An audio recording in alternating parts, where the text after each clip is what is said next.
Okay, I'm ready to start. Adam, everyone else is ready?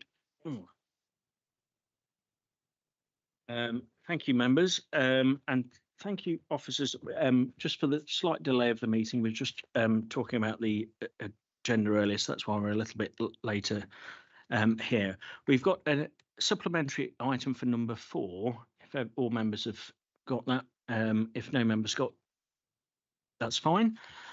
Okay, so I will start. Okay, apologies for absence. No apologies have been received. The minutes, to confirm the minutes of the 28th of January 2025 and the special meeting held on the 20th of February 2025. Do members accept the minutes? Do I have a proposer? Councillor Atherton? Oh, yes. Which one is it? Is it for the January or the February one? Oh, yeah. I'll let you fire ahead. Okay, yeah, it's just on that there was on page 7 of the minutes, or it's page 7 that I've got. There was the external audit and findings for Melton Borough Council, item 43, which is that one there. Okay, well, yeah, there's just one comment I would like to make on it, that on the first bullet point on external audit findings, it says, following the discussions, it was confirmed that the external auditors can't formally conclude the audit and issue an audit certificate, has been asked to keep it open by the National Audit Office. I asked that question. I asked that in the context that what effect would that have on Melton Borough Council as an authority? Just to clear the lines, that just because they've not completed the audit, what a material effect does that have? And they confirmed, the external auditor confirmed, that it didn't have any material effect. The members recall that. And I would like that recording that it had no material effect on the audit findings. Yeah, and I think from briefly what we discussed earlier, I think that would be very helpful, because as we were just saying just before we open up, it is important that audit scrutinises, not to take away from the chair of scrutiny over there, but scrutinises how everything works. And we did ask Helen on the external auditors a number of questions, but she gave her professional reassurances over. So I think that's a very valid point. But I think that was the most valid point that came from that particular item on the agenda and discussion, that it had no material effect. Yeah, and I think the section 151 officer will appreciate that. I know she's on holiday at the moment, but on annual leave, so I think that would be worthwhile if Adam can type that up, and I'm happy for Adam to email you words to that effect. And if we can, for words to that effect, then if you're proposing and second, yep, there we go. All those in favour? Steve, I think you were absent, so I'm assuming. Yeah, I was absent, Chair. Thank you.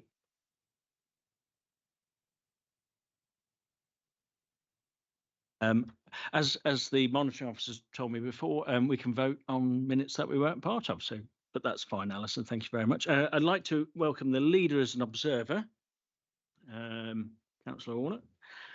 Okay, so that's concluded the minutes. Declarations of interest. The chair to invite any interest on the agenda items. Thank you, Adam.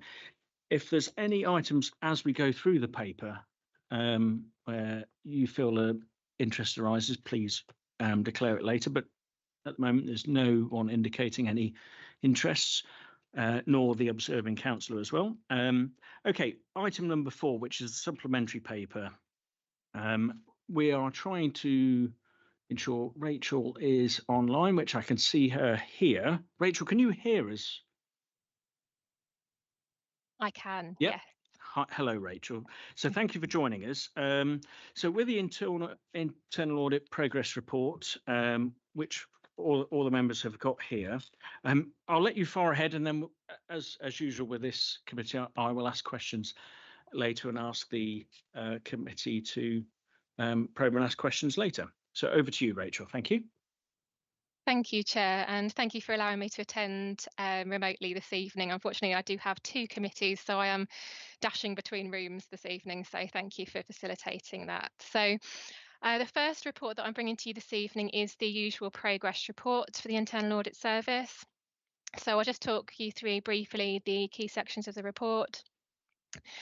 So as usual, we have an update on the delivery of the audit plan on pages 19 and 20 of the pack.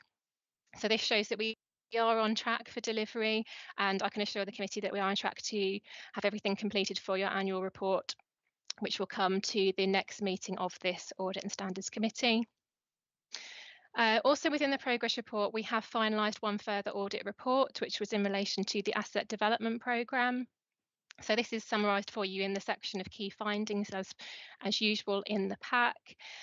So here we were looking at the programme management framework for the asset development programme, and also compliance with the Council's corporate project management framework.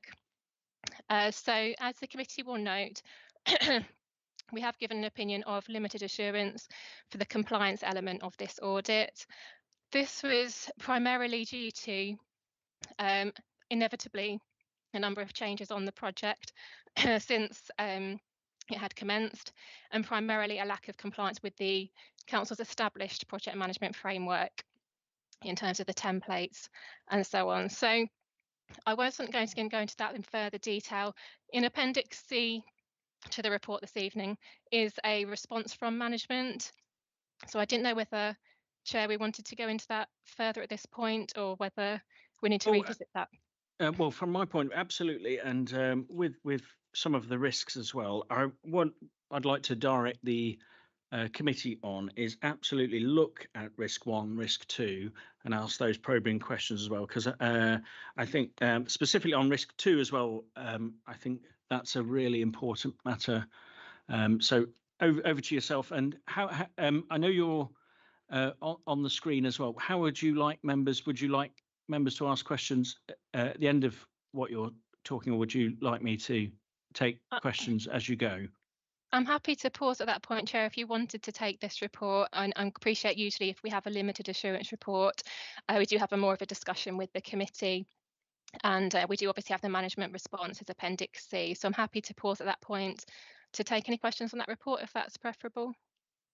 No, I think that's great for me. I'm just looking around. I think everyone's okay with that, Rachel. Yeah, because I think your report is hard hitting, and I think it some of the points that you've put in here need to be aired and all the other stuff. So I would really like the committee to probe some of the points that you've raised here, and we've, as I say, we've got the leader of the council here as well, who's listening as well. So thank you.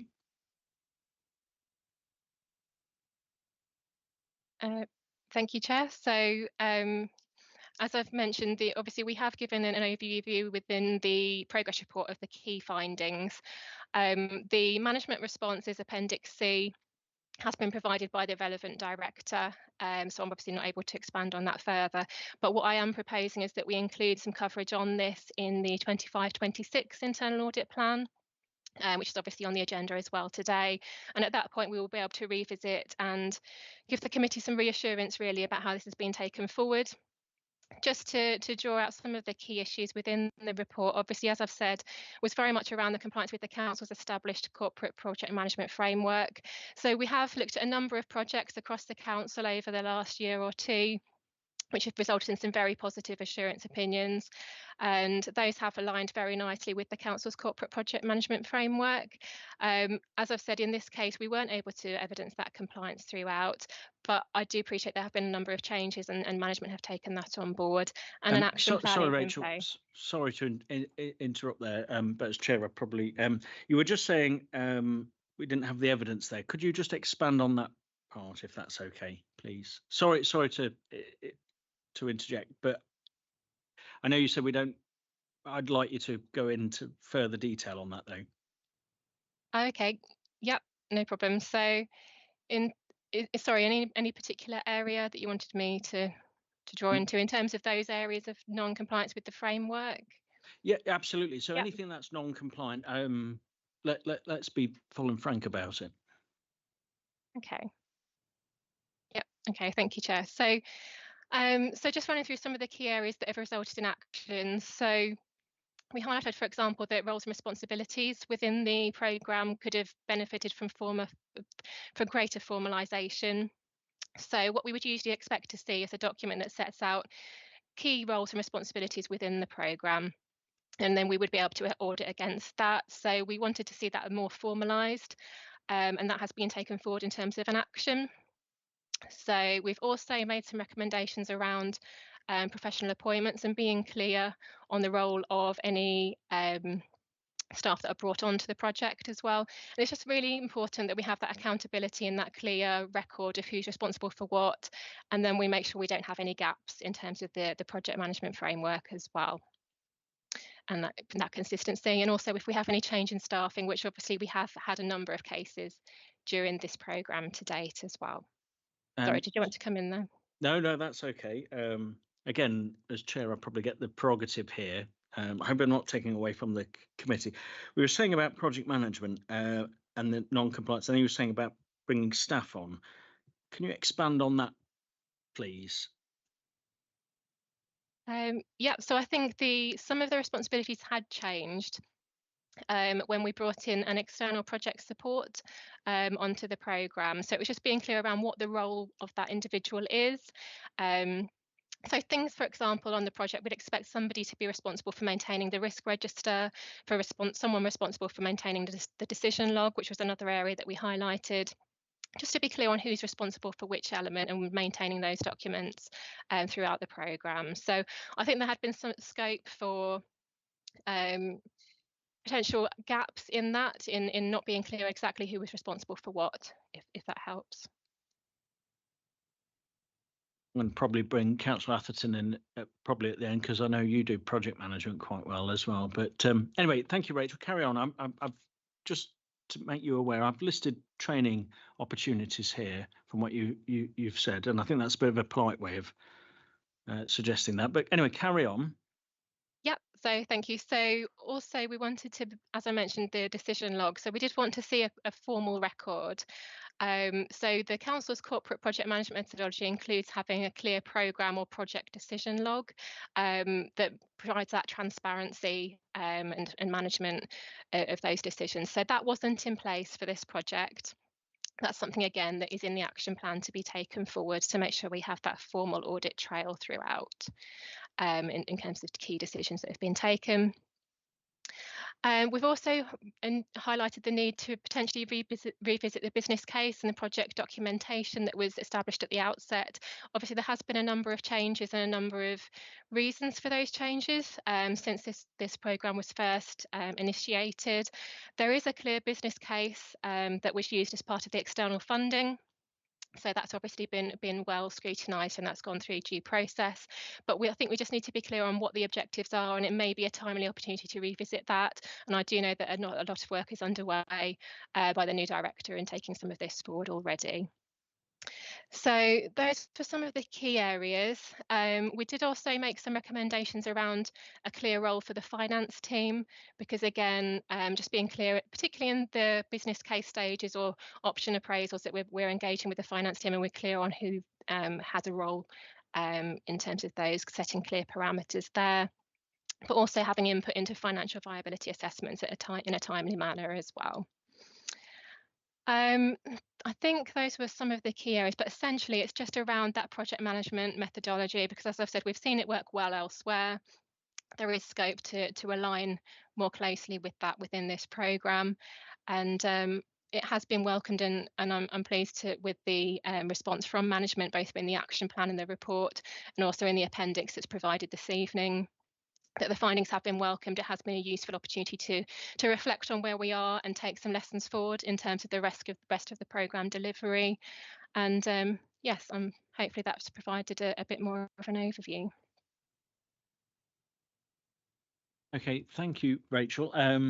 We've got some questions coming in. I'm just looking around the room. So I think probably what would be easier, Rachel, as you're remote, if we get the questions on the floor and then you go through them, or would you like them one at a time? What's easiest for you on the screen? One at a time is fine. If we can go through them, and then obviously that's perhaps Okay. a bit easier. So I will go with Jim, and then Jim. Thank you, Chair. Yeah, mine is. Hello, Rachel. Mine's a general question. The project management methodology, is it based on any professional methodology that like Prince or a methodology which is a recognised project environment? Thank you, Chair. So just to respond to that. So as I understand it, I know the council does have some project management experienced officers who've helped develop the project management framework and toolkit. I don't expect it fully aligns with Prince 2, and I know there are certain elements that would go above and beyond what is in the toolkit at the moment. But what I have seen generally in local government is these frameworks tend to aspire to use the key elements of Prince 2 without fully aligning with it to make it proportionate and appropriate for local government.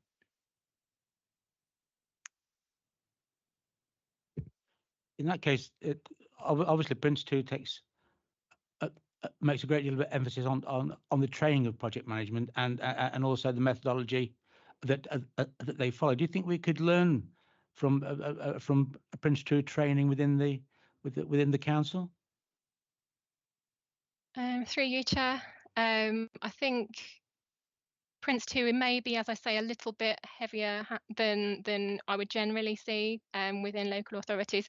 I'm not sure the level of training that's taken place generally on project management, but I believe there has been some in recent years, but I may be incorrect on that. I'm sure someone else can correct me, but I do know when we've looked at it previously, there has been some training in some key areas.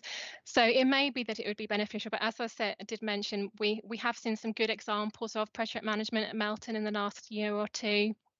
So I'm not concerned that there's a widespread issue here. I think it has been a complex programme, and I think this is an opportunity to try and now bring it along and formalise some of the documentation that's in place.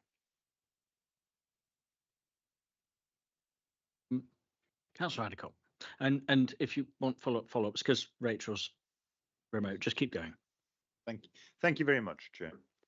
Yeah, so forgive me. I mean, I understand in general terms what you're saying, but just to clarify the position, are you saying that the team as a whole do understand the objectives, but that the individual members of the team don't understand what they're individually supposed to be doing to achieve the objectives?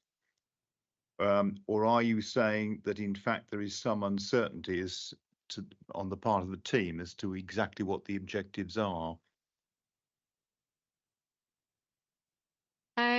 So through you, Chair, I think in this case, we've got, as I mentioned, we do have some external project support, which I think also introduces potential complications as well. If we're not clear in their remit when they are appointed, and obviously they are not members of Melton Borough Council staff, so they wouldn't have had the same training as members of staff would have had. I think the issue really is around just there was a document, I think dated 2020, that did set out some of the roles and responsibilities on the programme, but clearly at this point it was out of date. So we just wanted to make sure that is updated and really reflects the roles that are now in place, and doesn't leave any room for lack of understanding or lack of accountability in some of those key roles and responsibilities. Yes, thank you. Just by way of a follow-up on that, the people who do not work for the council directly, but are contracted by the council to take part in the enterprise, are they actually given the same information and the same objectives as the people who work in-house? So through you, Chair, this is where we wanted to ensure that we do have a clear remit. So when we are bringing in any external resource, there should be a clear job description for the appointment. There should be a clear role and responsibility for what we expect them to deliver during that role. they would then, we would expect, be advised on the council's policies and procedures, which they should then be applying in practice. So I know in the past we have notified the committee of issues. This was some time ago, but in terms of procurement compliance, when we have somebody external doing procurement on behalf of the council, again, we need to make sure that they are complying with the council's rules and regulations and policies. So there is always a need to make sure that any external resource is suitably equipped and aware of their compliance responsibilities as well with key policies. So I think there's scope for that, and that, as I said, that was action taken forward to be clear on the remit of those additional bodies as well. Right, thank you very much. Thank you. Thank you. Councillor Mason. Yeah, thank you. Just the most important document in project management is a project initiation document, so everyone knows what they're trying to achieve. Would you? I think that's the broad aspect. Is the project initiation document for the projects that you've outlined in your report, Rachel? So through you, Chair, I just have to refer back. I know that we were obviously looking for the business case is obviously where we start with looking for key documentation. And this is something that had been revisited a number of times, and there was both the council's internal business case, but also that which was used for the external funding. So what we would expect to see is that would then lead into a project initiation document. In this case, we were provided, I believe, with a programme charter. So this is what we would expect to see. So under the council's policies, I'm afraid we would expect to see either a programme or project charter. So that's, I think, the equivalent of what we were looking for on this particular case. And that was one of the gaps that we did identify within the project management documentation, that we were not able to provide a copy of a programme charter.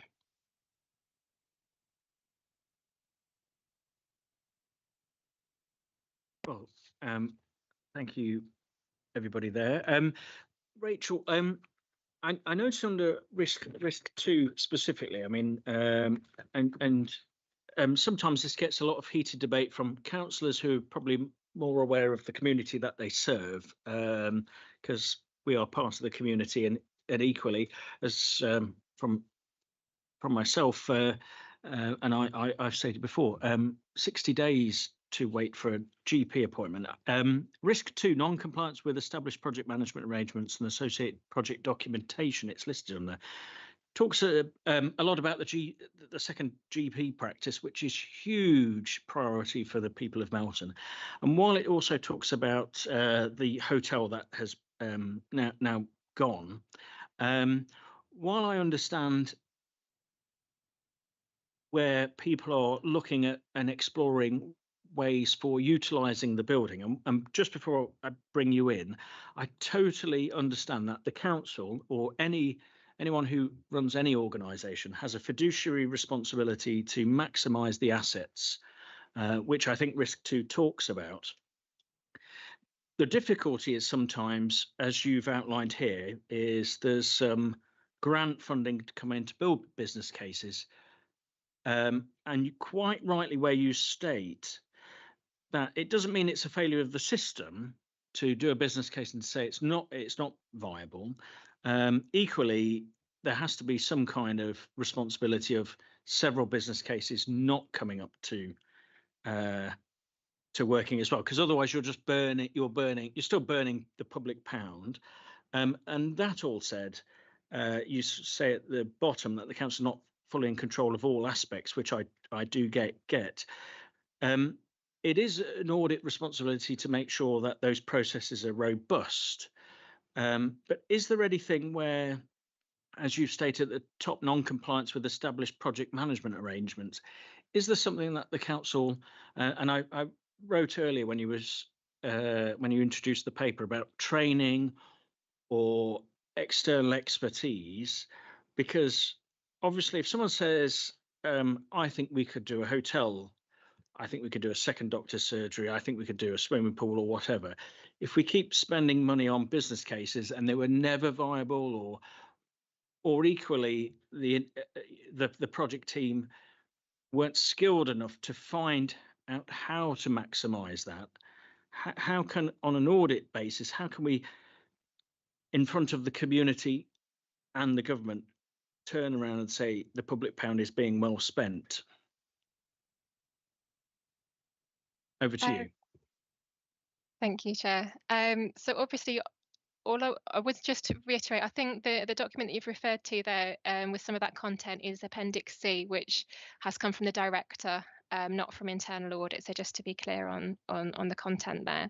In terms of the details that you talked through, I think one of the issues that we've drawn out within the report is the need to be clear on what benefits we are looking to realise from the programme, and that's something that does need to be revisited. And I think once we're clear on that, once we're clear on the direction, which I appreciate that the officers are actively working on, and there have been a number of reasons for some of the changes and delays. It will be an opportunity to be clear on what we want to achieve, what we're looking to deliver, and that should inform any options appraisal of looking at potential cases.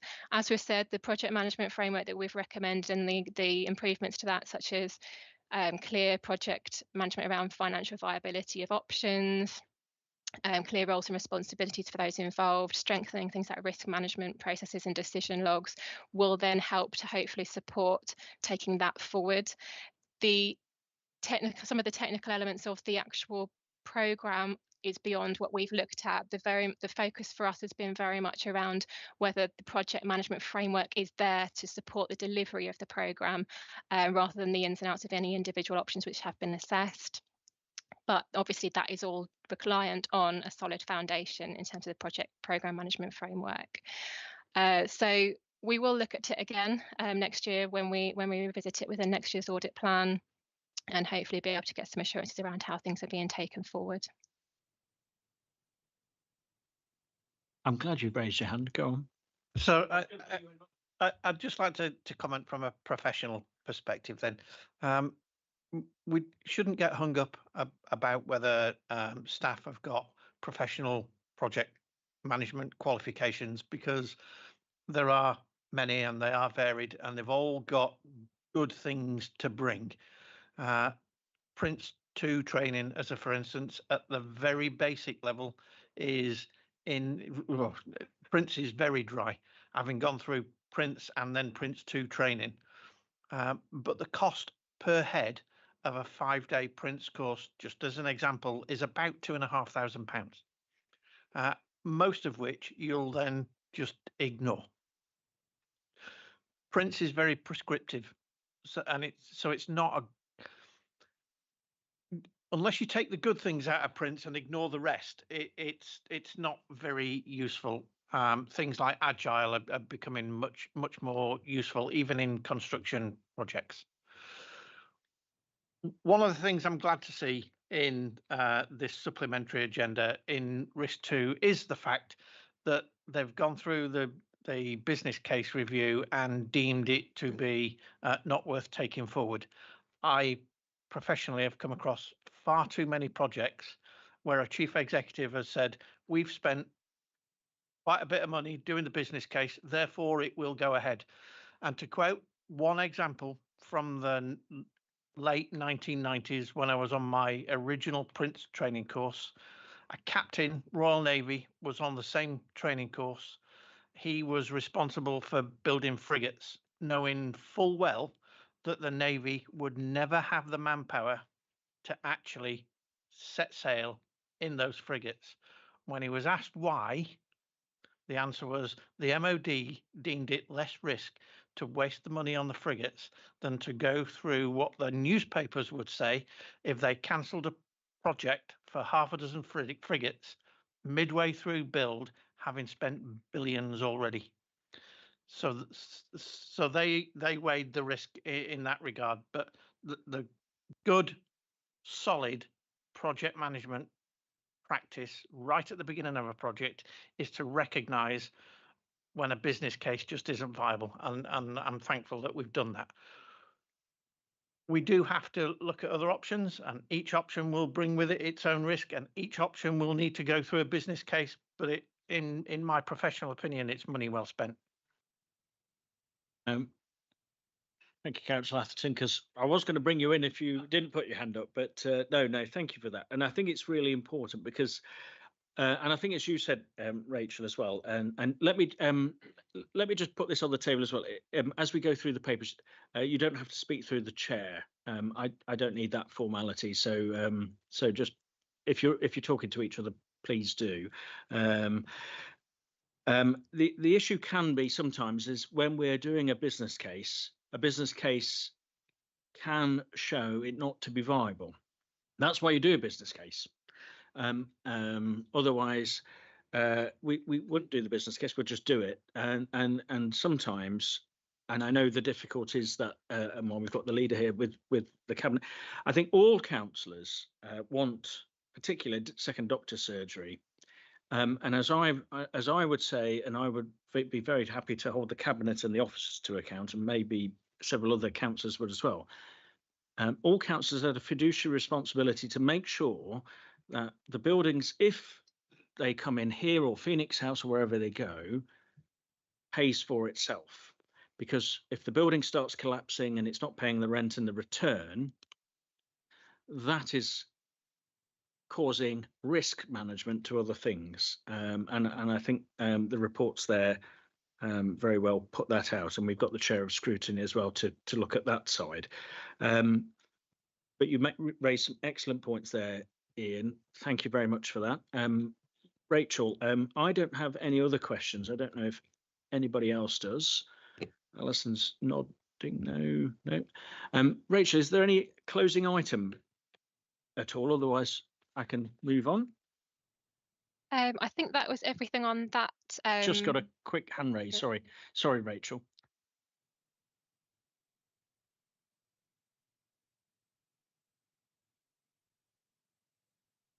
Sorry, going back to the cost of business cases, I think it's important that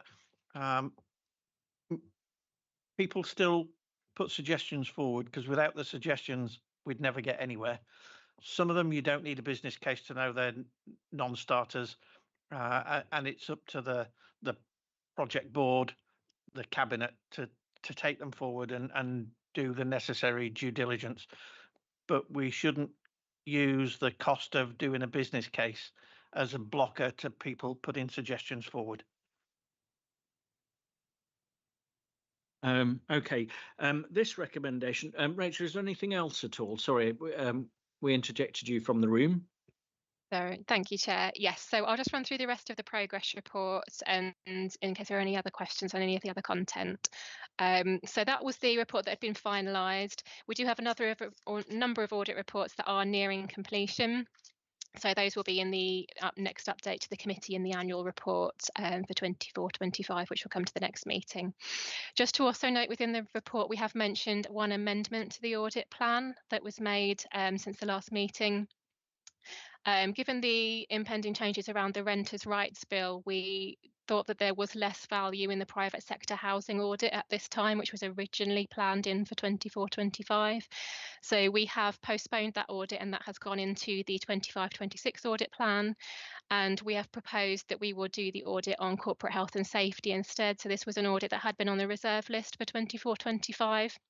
And had been highlighted by management as part of 25-26 audit planning. So that audit is now underway and will form part of the assurance report for 24-25 at the next meeting. There's also an update on the implementation of actions arising from audits within the report. So on page 23, members will see that since the last meeting, 13 actions have been confirmed as complete. And there are currently 20 actions which are overdue. Just to mention that this is a reduction from the last report that I brought to the committee, where we had 25 actions overdue at the time of the last committee meeting. There are 2 actions that are in the high priority over 3 months overdue category still. These are the same actions that came to the previous meeting. And again, they are in an exempt appendix, Appendix B to the report. So obviously any conversation on that would require to go into private session. So that is a run through of the rest of the report, Chair, and I'm happy to take any other questions. Councillor Mason. Yeah, thank you. Just pick up on 23, Appendix 2, page 23. I've had a look at the last 6 months, and always Appendix 2. I can see the smile on your face already, Rachel. And when you look at the actions due over 3 months but not yet implemented, the bulk of the actions is always in the medium priority.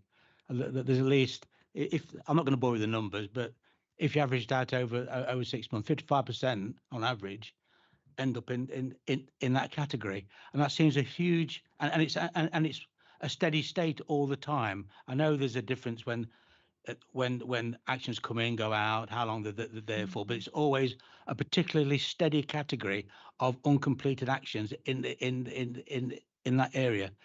Just on a benchmark principle, if we were to benchmark that against other authorities, do you think that's a good position to be in? Or you may not be able to answer that question, but it just concerned me that those actions at 55%, I mean, the range of 44 from 69% over 6 months, but there seems to be if you took that out, there'd be hardly any movement at all.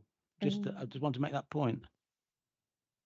Yes, so I think it's a good point. And I would say it is generally consistent with our local authorities where that does tend to be the pinch point in terms of the medium priority actions. So these are the ones where there is a risk if the action's not completed, but it's not high enough to make it into that high priority red action, but it's also not a nice to have, which is more the low priority action. So there do tend to be more in the medium category.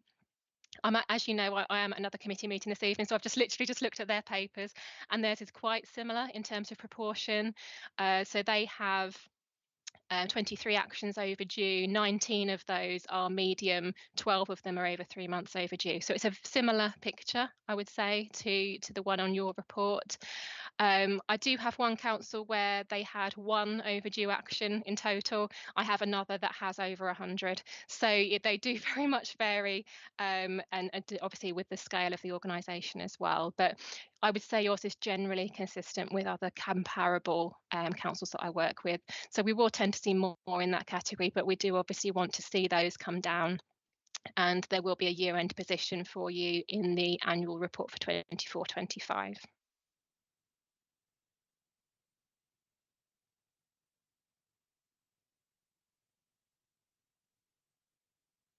Thank you, Chair. I'm actually in the unhappy situation. So thought has just occurred to me. So my question is based on what's in my memory rather than checking the facts first. So I apologise for that. But it's about the decision to defer the audit around the private sector landlords. I understand the Renters Reform Bill has yet to be complete its passage, but there are already areas in which I know, from my dealings with other parts of the organisation, that we are now actively addressing issues in the private renters sector, particularly about the condition of properties, issues around mould, etc. So I'm a bit concerned, although I'm reasonably confident that we're being very proactive in that area. I'm a bit concerned we've deferred looking at the, how we've set things up to actually address the responsibilities we already have for another year. Yeah, so just to comment on that, I agree, and it's certainly an area that remains a priority.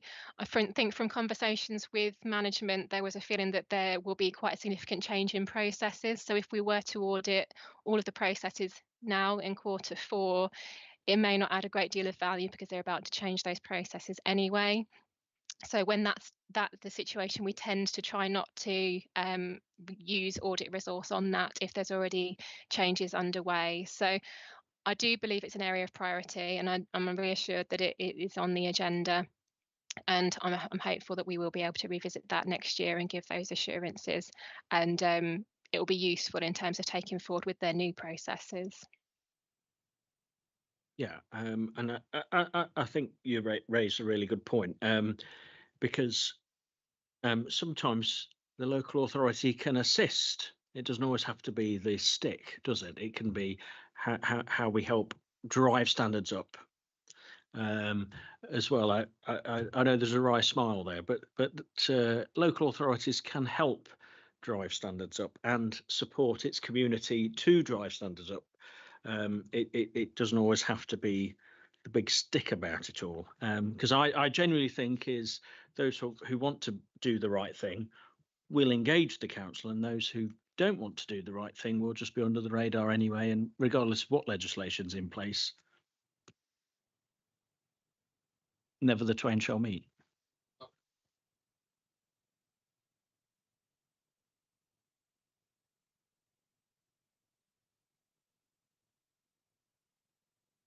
Rachel, is there anything else you want the committee to be aware of, or is... No, that was everything for that report, Chair. Thank you. Well, considering it's the first agenda item, and I do thank the committee for very much interacting and engaging on that process. If there are any other parts between now and the next few weeks, please let me or any of the officers know on there. Rachel, I'd really like to thank you for the March 2025 report. It is detailed and in depth, and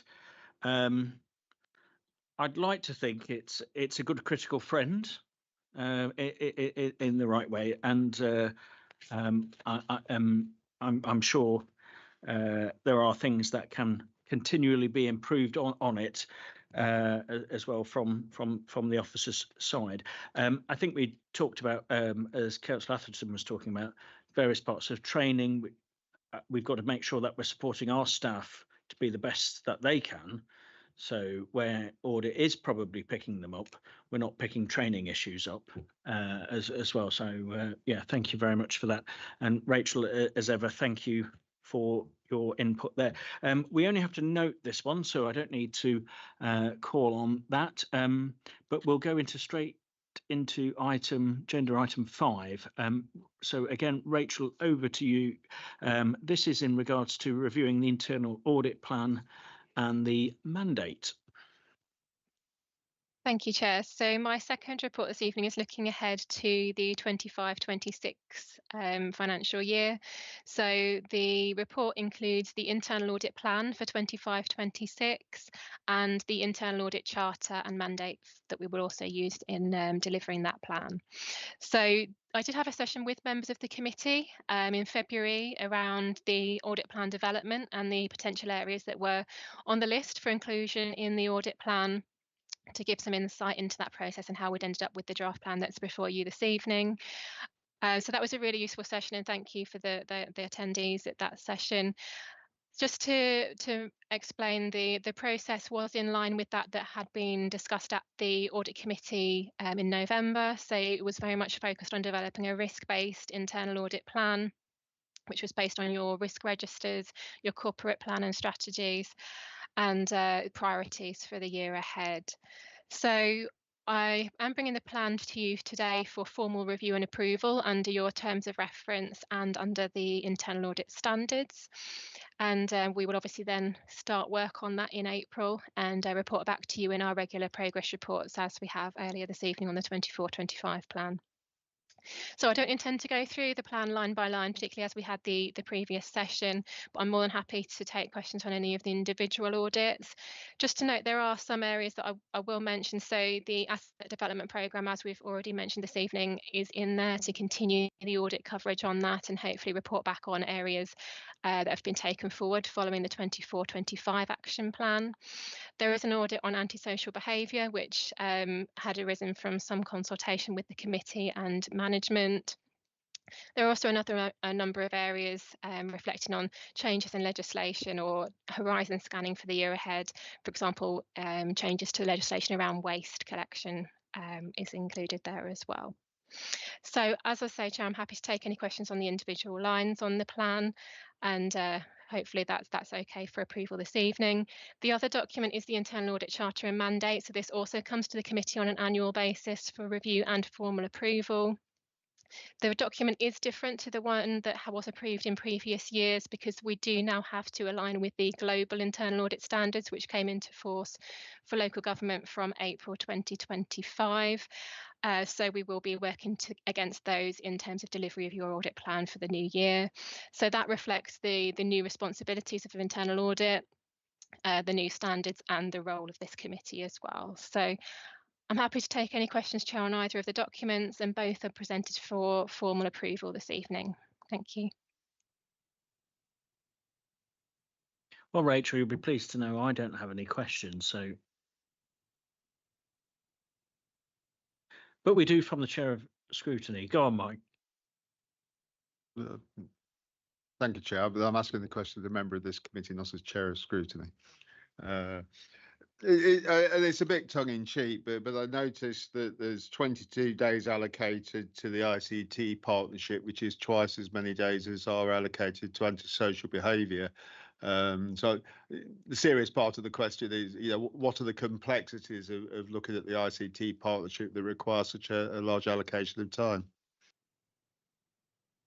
So just to take that forward, so the Leicestershire ICT partnership, so this is an audit that we of the IT services which is shared with other local authorities. So I believe currently 3, likely to be 2 going forward. So the arrangement that is in place is that we will rotate the audit coverage. So when an audit's done, it's done on behalf of all of the councils. So it is a larger audit, but we won't be doing it every year. So essentially equates out to around 10 days a year, but we only take our turn to deliver every other year. So ultimately, it's the same as if we had, say, an 11-day audit in the audit plan each year, but it only comes up every other year. So on the basis that we have to audit the coverage for more than one council, we have to make sure we have sufficient time in there to produce a consolidated shared report.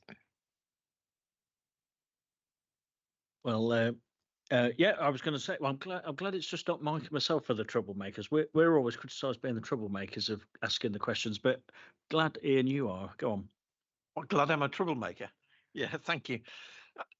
So just looking at table 2, the reserve list for 2025-26, which is on. Just remind the committee and anyone watching what page. Page 43. There's half a dozen or so items that could be audited. They're on the reserve list or on the backlog, reverting to project management speak. What it would have been useful to see is how many days each of those items would take should they be adopted, because I assume that we would only bring one of the items in should one of the items already in the forecast either drop out or be delayed. But in order to know which ones fit in the gap, you need to know how many days it's going to take. So that's a bit of information, I think, personally, that I'd like to see in that report. Otherwise, I've no complaints with the plan at all. Thank you. And just on that, only because you brought it up, Ian, being the troublemaker that you are, and I've seen at the bottom of it, section 106 monitoring. Rachel, whether you watched it or you had something better to do, but obviously Melton featured on BBC Question Time the other week, and quite rightly, a lot of residents, and it was said by Fiona Bruce at the time, where is the infrastructure? And Fiona Bruce said, I get this going up and down the country. So while we've got it on the reserve list, as you said, in terms of section 106 monitoring and getting the contributions out of the developers, and anyone who's on the planning committee knows how frustrating that is. What do you feel is your assurance? Is it okay, this is on the reserve list going forward, but where we are? Because I know, for example, the council was saying about the funding it's getting for schools, roads, all the other stuff. But can we be assured that the monitoring of that section 106, that we're not letting developers off, or equally, if we are securing the funding, that it's being spent? Because the other risk of it is, if it's not being spent for what it's deemed for, the developers can ask for it back, and that's another element of that. That may have been a massive curveball, I don't know, Rachel, but as Ian brought up the reserve list, question popped up in my head. Sorry. Over to you, Rachel. Thank you, Chair. Yes, so this area was subject to audit in 2023-24, so it hasn't been that long since we provided any assurance on the controls in this area. When we did, we were looking at the areas you just mentioned around making sure we're monitoring trigger points when they come to pass, so that we are collecting money when it's due. But we're also then monitoring what we're doing with the money that's being collected and making sure it's being used in accordance with the terms and the timeframes that are in place. So on that basis, whilst we had made some recommendations, because there had been an audit within the last couple of years, it wasn't prioritised for this year's audit coverage. That's not to say that we wouldn't consider it if there was any change in the risk profile during the year, but that's hopefully given you some assurance that we have had some recent audit coverage. And now we've got another question. Alison, over to you. Thank you. It's kind of a little bit based on what Ian's come up with and saying what days would we allocate to the reserve list if we were to display or replace one item on the risk register. Would it be prevalent to kind of put a priority order with the reserve list? Because if the committee changed or there were any changes, the reserve list would just be a list of things that people might not really have any indication. The having the Section 106 monitoring has already been audited by looking at the reserve list. There's no kind of data or any additional information attached, and that's quite important to know that it has been already done. I know you can go back and look over it, but as a quick glance to kind of put some priority, is there any mileage in that to kind of give us an indication, or a new committee an indication of a reserve? I think the data around that is all available, so it is sort of behind the scenes, I suppose, but behind this table, so that's all fed into this process.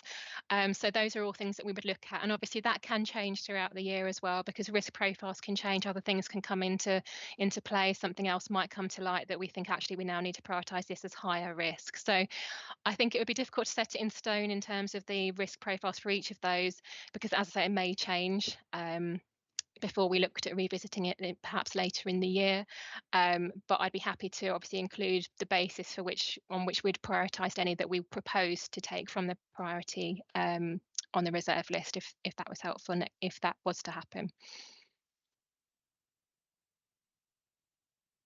Thank you.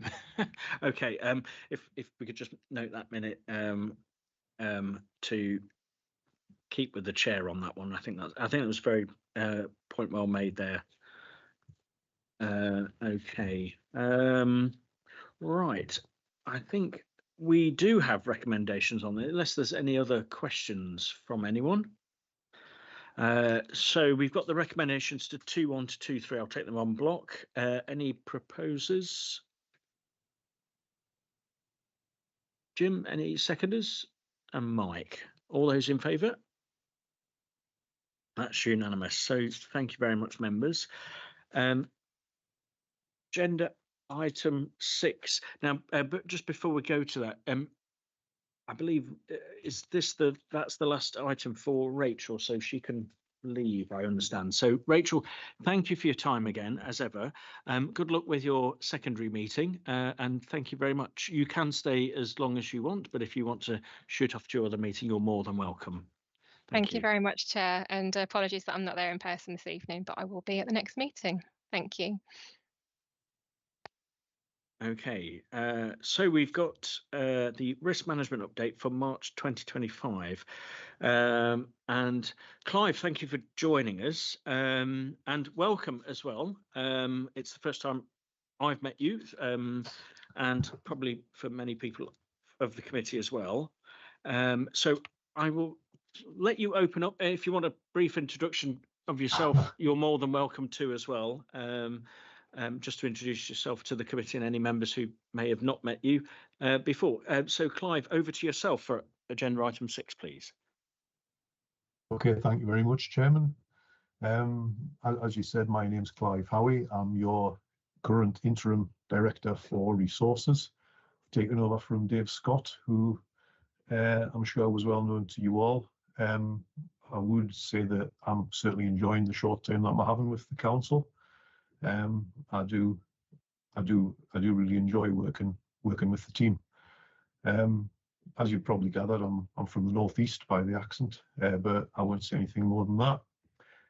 So if I could take the committee into the report, by its nature, I expect it's something that the committee's seen already. So I won't go too much into detail. What I'd like to do is to draw members' attention to the main considerations which commence on page 60 of your papers tonight, and at section 5.3 we list the main risks that we would like to draw members' attention to, and those risks which have changed since the last time the risk register was reviewed by members.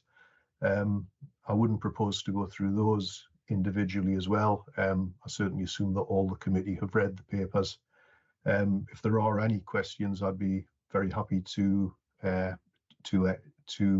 excuse me, I'd be very happy to try and answer them. And as you can see, the recommendation is that the committee notes the contents of tonight's report and the updated strategic risk register. But with that introduction, I'll hand back to you, Chairman.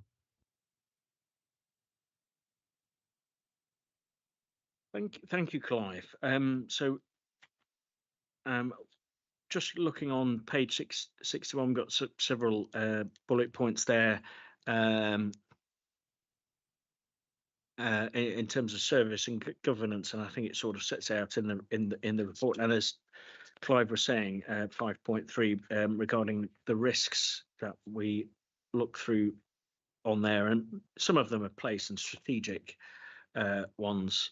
One thing I will say is, I think I said at full council, the devolution white paper, I think, is if you're ever going to reform any organisation, it's always going to be disruptive. And without a doubt, the English devolution white paper is going to present some challenges to all authorities on that, and however local government comes through the other side, that's also going to present its own issues itself. That doesn't mean reform is not welcome or reform is a bad thing. It's just going to be difficult. And while we do have the leader here, and he's been working with several other organisations as well, I would encourage any councillor and resident as well to get involved, to talk about how they would like to see local government work with them and any bodies there. And that could be from the charity sector, businesses and everything else. One thing I will say on the devolution white paper is it's very good to be close to your community. If you look at other forms of governance, you could literally have everything decided in a central committee somewhere in the government, as in whichever country you're in. That all said, I do think Whitehall takes too much away. And what I will say, regardless of political persuasion or party, if we are going to have devolution, please give local authorities some credit and trust. And if we go back, so COVID happened about 5 years ago, one of the best public bodies, I think, that worked with the community was local government. It was that front line to work and deliver the government's strategic aims in the country. So I would like to praise local government for its work during that period of time. Things like handing business grants out, so knowing where people were struggling and then feeding that back into government, where it be that businesses, people, children, education.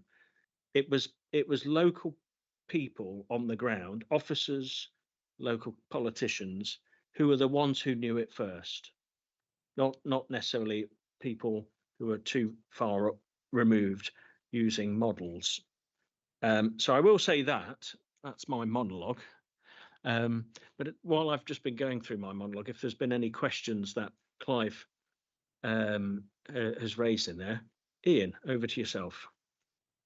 Thanks, Chair. I've just got a question about an abbreviation on page 61 in the risk for PL1 under mitigating action change. There's an abbreviation MHCLG, which for the life of me, I can't work out what it is, and I see no reference to it in the document.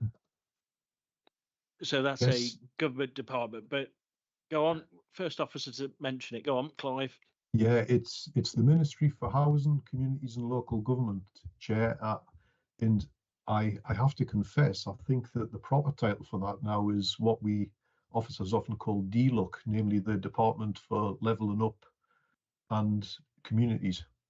But as the chairman said, it is the government department responsible for local government. Thanks. I had a feeling it was going to be something obvious. I just couldn't work for the life of me. I couldn't work out what it was. To be fair, Ian, you could be a councillor for 10, 15 years or an officer for 10, 15 years. And as I understand from officers who've probably been in this game far longer, government keep changing that all the time. So from Prescott to Pickles to... Yeah, so as you know, no question's a silly question. So yes, so any other questions? Councillor Mason. Yes, thanks, Chair. I'm looking at Appendix A, PL3, capacity response and recover to major incident.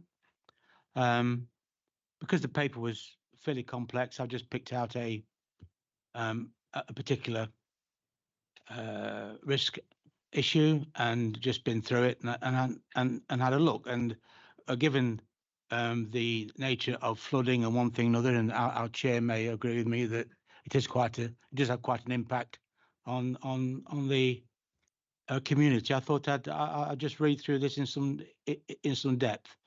The current risk rating is an amber. I just wondered whether or not that's considered to be appropriate in this context. It's amber both impact and likelihood, which I just like to know how these things are reviewed. Is it a matter of is there some science behind it, or is it just a matter of we think that it's unlikely to happen again, or whatever? I think I have to confess, Chairman, this is largely a subjective exercise. It's one of those things where there's no right or wrong answer, I would say, and officers do collectively take an assessment of, as was mentioned, likelihood and impact. For this, we do work with the Resilience Forum at the local county council, and they are in effect the experts on this. I suppose the answer I would offer is it obviously depends on A, how bad the incident is, and B, as I do probably hesitate to say this, but it depends on how badly the area is affected by the flooding. Obviously, if it gets into people's properties, then it is very, very severe, and the impact is then red, I would say. I can certainly take the comment back and ask for it to be looked at again if the committee does feel that that would be appropriate. If I can follow up on that, the target risk rating is just to move the square down along the impact line. So I would imagine that the measures which are proposed in the synopsis are just designed to move to lessen the impact, and the likelihood stays the same. Well, when we are faced every day with the next pandemic, and people are saying to me it will happen, it's just a matter of when. The flooding, we all know, particularly people on the planning committee, are always faced every day with floods, and I would imagine that every other planning application we get is flooding comes into it. So I think we could do with that being reviewed on that basis, in whether the likelihood should be increased on that measure, and indeed, as the likelihood changes, the impact will change. I would have thought. However, if you take that back, I'd be much obliged. But just to follow up on that, I noticed within the existing controls that are in place, the various plans are in place and regularly reviewed. For example, adverse weather plan. That's actually in the synopsis. I just wonder, given and this may be an unfair question, and I apologise for this in advance. Given the recent events in Melton, where there were floods across the borough, I imagine that everyone in this room had people that did suffer, had people that were within the borough flooded. Has there been a review of that plan against the actual? So what I'm saying is, has it been I'm sure in Atherton's Atherton's world, a project plan review? Did the plan work against the actuals? And I just wonder whether that has taken place. Clive's just going to come into that. Councillor Atherton's part of his ward was severely flooded from memory, but I'll just bring Clive Tobin on this one. Chair, to answer 2 points. One is a general approach. As Clive Howard said, there isn't a set method of reviewing risk, because it will depend on the nature of the risk generally and what information we have available. But in terms of the process taken, those will be developed through service areas into directors and then picked up at SLT. So that's a regular standing item, so that issues are brought to the fore and considered in that setting. But to look at this in relation to major incidents specifically, there is a programme of ongoing training which a number of members of staff have now been on. There's a few more to go. There's a whole piece of work where the business continuity plans across the whole authority are being rewritten, and the major incident plans, we're doing further development work with the Resilience Forum on that. And we do have a review every time we have an incident of any sort. We have a debrief and feed back into that to see what can be done better on the next occasion. And so there are matters which are getting picked up, and obviously I can't predict the future, but theoretically, when those processes are complete, then the likelihood of being able to respond fully will be improved. So I'd expect to see that coming down, but obviously it needs that process to reach its conclusion. If we can just respond to that, not getting too technical, there are mathematical measures that you can employ to predict. There are. I know that for a fact. So you can employ mathematical measures that will give you a fairly certain prediction of what will likely increase over the years. But notwithstanding that, that may not be the problem here. The problem that I see here is that you need to look at what actually happened on the ground as against the plan, and the people that were on the ground need to review that. If we're going to be accused of anything, we could be accused of marking our own homework on this. And I don't think that we should mark our own homework. I think the people that were on the ground, moving furniture, helping flood-related people on the ground, helping them through various issues of getting the house repaired, they should be involved in that review. So the review could be across the piece, not just what the officers think, but what the people on the ground thought at that time. Just to respond to that point, this is a 360-degree review. When we have these incidents, we work with all the other agencies involved, and we consider the feedback that each of those agencies has from the public and understanding what's happened. So, it is more detailed, and it is a comprehensive process. So there's a difference between reviewing how something worked effectively and customer satisfaction, because customer satisfaction doesn't always reflect on our ability, regardless of the plan we have, to protect from all potential risk. So there are two aspects to that, and so we can only we can take back the feedback we get about what happened in individual incidents, but obviously even flooding itself doesn't repeat in exactly the same way every time. So it's always a bit of a moving feast. So just because we achieve something on one occasion doesn't mean that we achieved 10 miles down the road in another, but we take everything back that we do here and build that into the plan reviews. Just to respond to that, just one more time. Yeah, one more time. That may be so.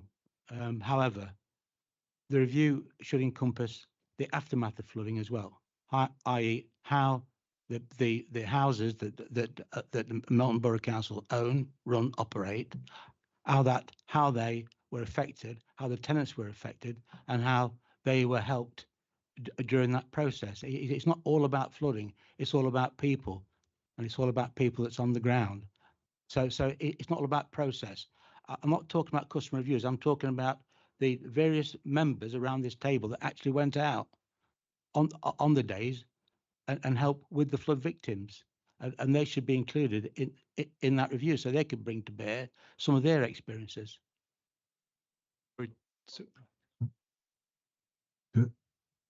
Sorry, Chair. Sorry, Chair. I was just going to say, is Clive Tobin going to answer that, or would you like me to? I'm just going to make a point following Jim's point, and then I'm happy for both of you to come in on it.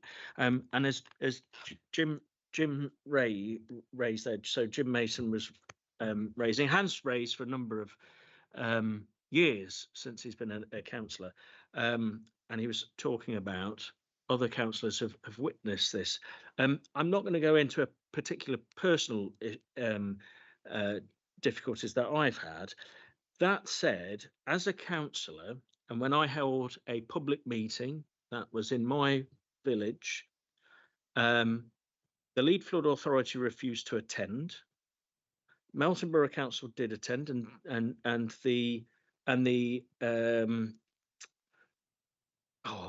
basically the top guy from the Environment Agency for the East Midlands attended as well, Gary, and what I will say is, for a year we were saying we are at risk of flooding from Storm Henk. The BBC came in. I, as an individual and a councillor, and as you said, we're there on the front line. I've got people crying on my shoulder while myself and my family have gone through these issues as well. But looking at it from the public's point of view, and they're asking for answers, they're angry, and and going back to some of the issues, I think where you're coming from, and some of it's planning.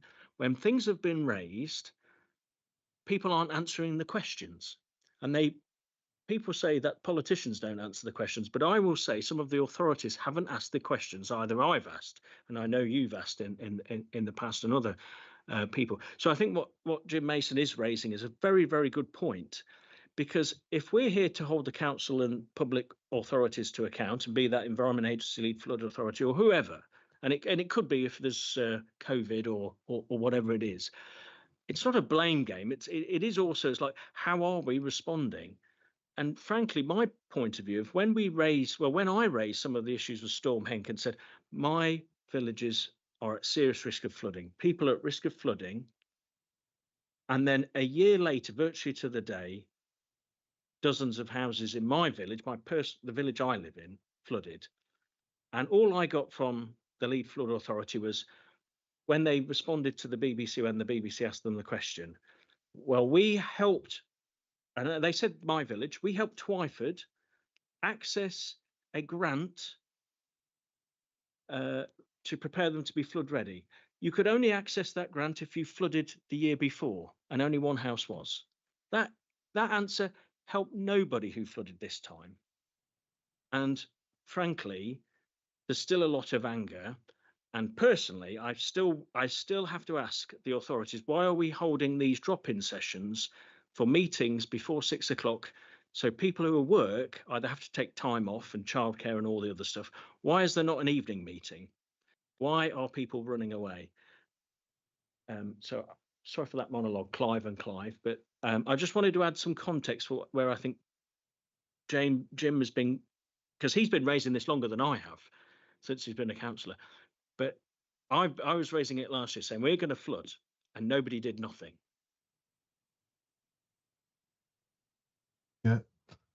Yeah, Chairman. Sorry, Clive. I'll let So which Clive's going first? So Clive on the screen going first. Sorry, this is Clive on the screen go first, and then Clive in the room second. Thank you. I hadn't realised that you had two officers tonight with the same Christian name, Chairman. Sorry.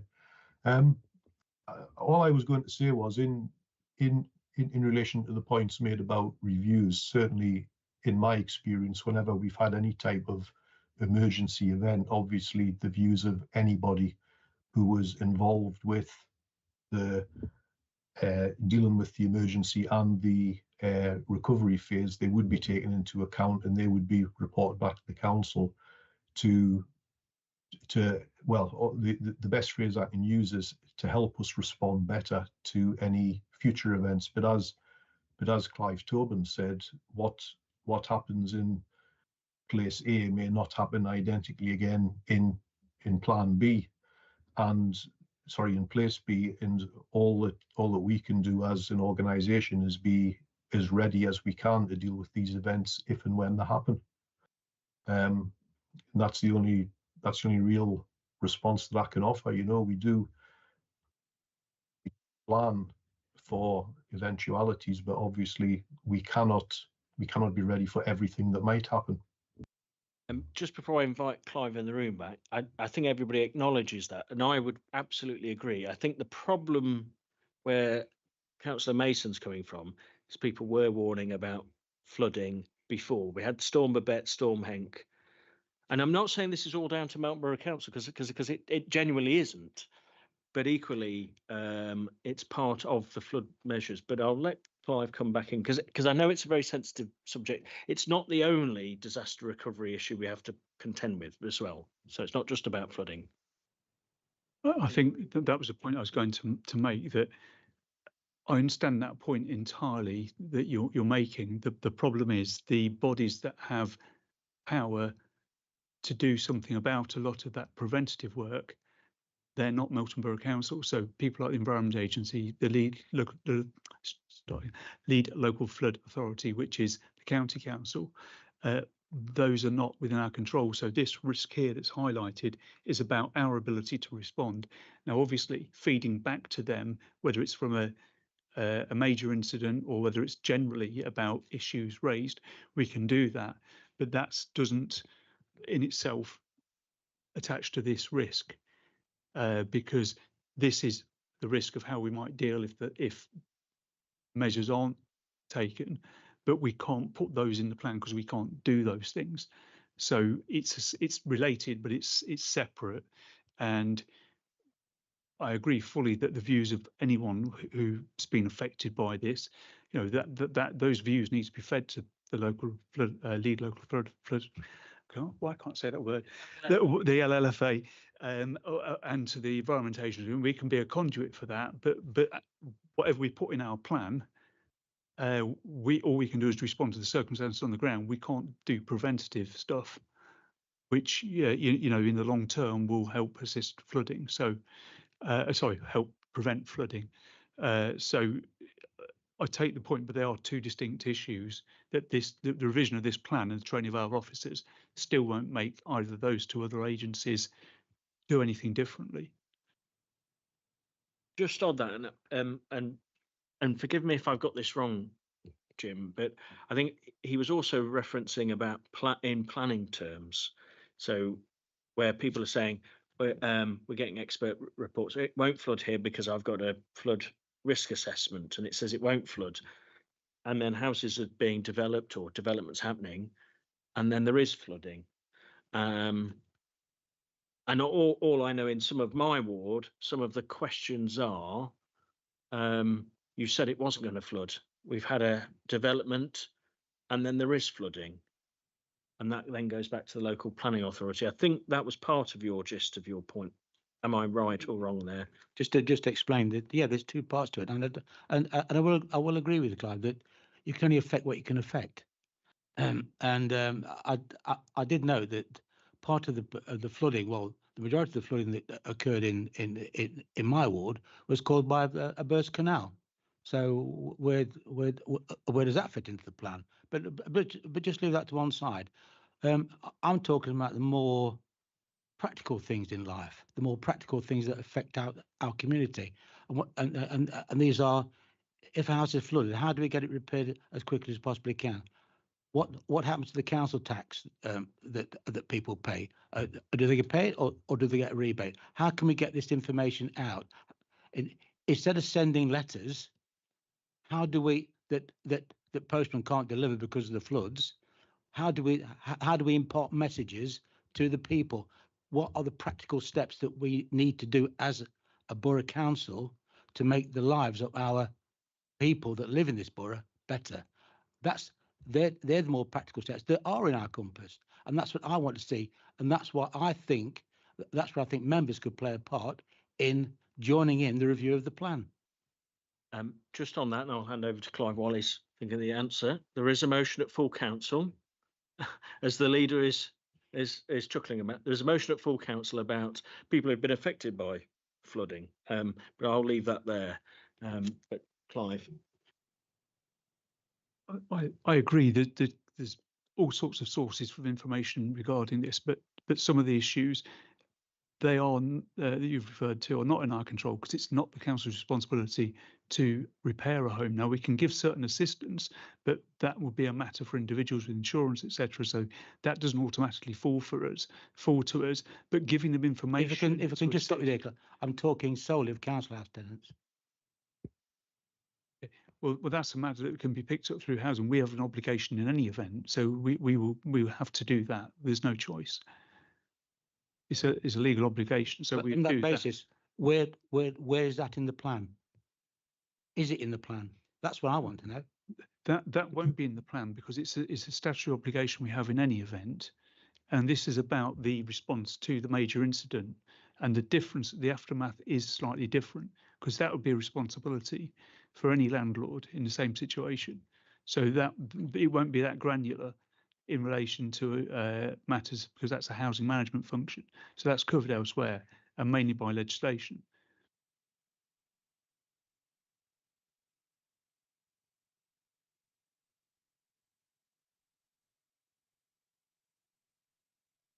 I think if we could keep a watching brief over this one, I think it's a good point, because we talked about it's COVID and there's various issues with that. And that's why I did start off. I think local government actually was probably one of the best prepared bodies in the public sector realm for when the difficulty of COVID was, and all the absolute changes government kept asking of all public bodies, NHS, police, all the other stuff.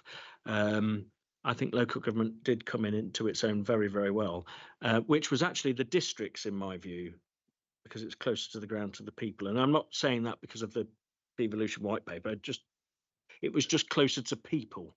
And I think that really mattered when the time came. But there are other things that, like you say, when a disaster happens, you need somebody on the doorstep. You don't need somebody from Whitehall. And as Ronald Reagan said, the most scariest words are, "Hello, I'm from the government and I'm here to help," I think. But anyway, we'll leave that if everybody is fine. But thank you, Jim, for that point. But if we can keep a watching brief on that, and certainly pass that on to the next year as well, because I think it is a really valid point. I've captured the points made, so they can be fed back. So thank you, Clive. Yeah, I think okay, so we've got the recommendation there. So we approve the Audit Standards Committee annual report. Oh, yep. No, absolutely. Sorry, Alison. Sorry, I didn't. Yeah. It's probably just a typo, but I was looking at the SGA capacity to deliver the new vision, and I looked at the current risk rating and the target risk rating. Has it gone off the chart? Is that why it's not there? Can I ask what page you're referring to, please? I'm on all those diagrams, and it's not got a page number. It's I'm just going. Oh, page 81. 82. Oh yeah, there we go. 83. It'll be 84, sorry, page 84. Thank you. I didn't see that.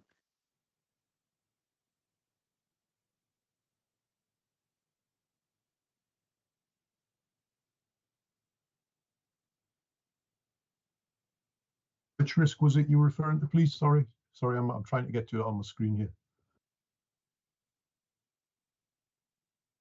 Sorry, I can't hear. Hey, Adam, there's at the bottom of the page, you've got your diagrams that are green, amber, and red. Yes. And on all of the those pages, they have a current risk rating, and there's a white circle that tells you where it currently is, and then there's a target risk rating that that's been alluded to before on other pages, that the target risk rating moves because and on this one it isn't there.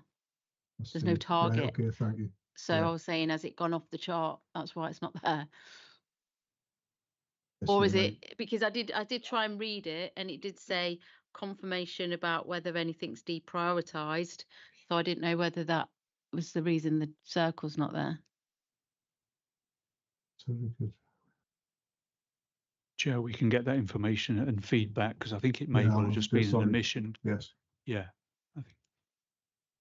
Yes, we can look into that and let the members know, Chair. Thank you. But it is important to keep the eye out on those things. Just like you never know. But thank you for that, Alison. So I'll leave those 2 points, if that's okay, Clive. Do you want that as a recommendation number 3, or is that? If members are happy. Sorry, if members are happy for me to take that back and get it distributed, then that's fine. But I don't mind if you want to add it into the recommendation.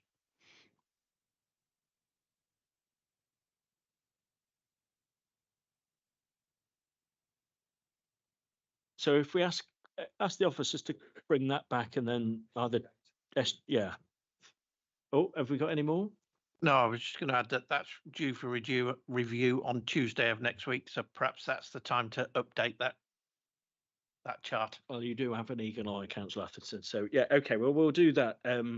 Officers, if you could do that to the in consultation with the chair and vice chair, that would be great. So we've got the recommendation to approve the Audit and Standards Committee report and refer the Audit and Standards Committee. Oh no, are we not on 7? Oh, sorry. Yes, sorry. Yeah. Oh, there we go. I'm running through. So we just note that one. So we don't have to ask for that one. So Clive, if that could be noted as well. Thanks, members. So item number 7, which is myself, which usually would be in consultation with Rachel and Dawn, but as Rachel's also had to shoot off, I would like to just come to the introduction. So there's on page 87, what I have asked Dawn to include on there, as we would know, being on this committee, the council, and not just this council, but all councils, local government, have struggled to have an external auditor, and we've had an external auditor now, and we've had the ability to ask questions of the external auditor. And though there has been some caveats of what they can sign off and what they can give us assurances for, because accounts haven't been externally audited for some period of time, and it's not just this council, it's all councils, it's a sector-wide thing. But I have at the bottom paragraph, I've just added in there, I'd like to recognise the significant work completed during the period to conclude the external audit of the last legacy council accounts. And to be fair to anybody before we were the committee as well, who'd worked on there, because it is difficult when the external auditors hadn't been sort of taking part in that. So I'd like just to pass that one on. And then going through the pages, I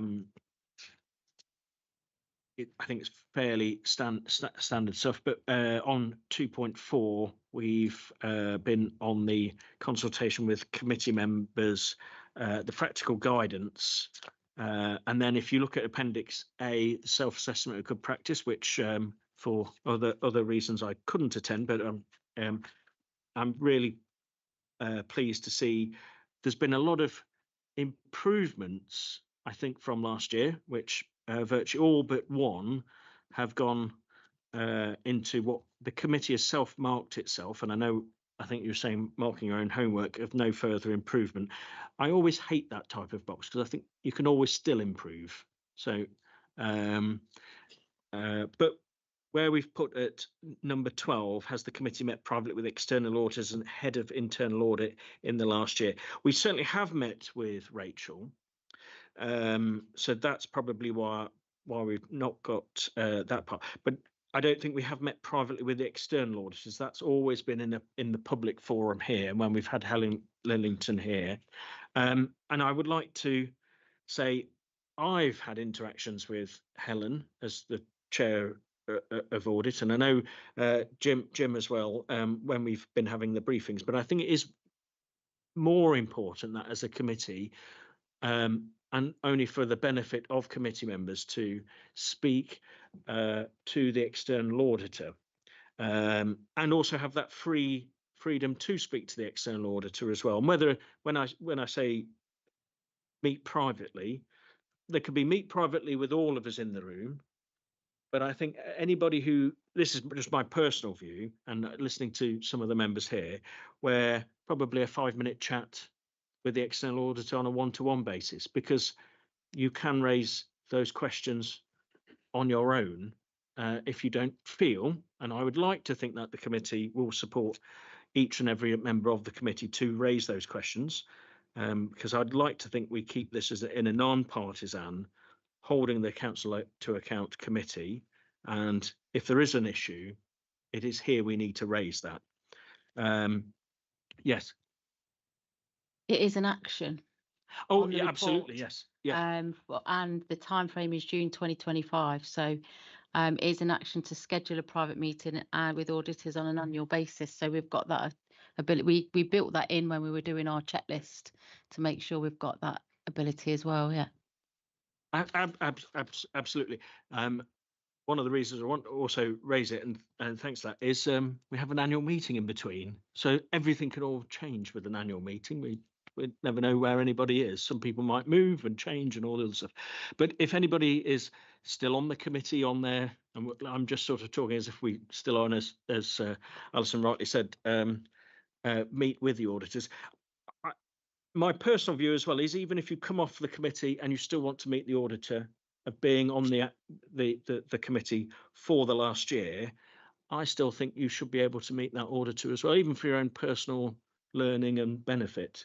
So I'm going to suggest that if anybody comes off the audit committee between now and the annual meeting, if you want a meeting with the external auditor, I think that should be fine, shouldn't it, Clive?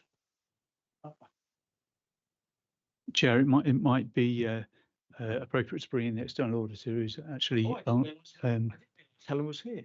So it's Lisa. Oh, Lisa. Okay, thank you. Hello again, Lisa. Thanks for joining us. Hi. It's okay. And this is your second time for joining us, so thanks for attending. So, if you were here, I would have introduced you earlier. My apologies, Lisa. It's okay. Don't worry. Yeah, so we have got this kind of arrangement with other audit committees where we will turn up half an hour early, make ourselves available. If there's a private room, if you want to come and discuss anything, raise anything with us. So that's definitely something that we're on board with getting in train as soon as, really. We don't need to wait till June, was it 2026? We can start doing that going forward from the next meeting. And Lisa, you'll be fine for any member of the committee as well if they wanted to reach out between, like you said, between now and June, and while constitutionally we'll have our own annual meeting, which could mean a change for the committee.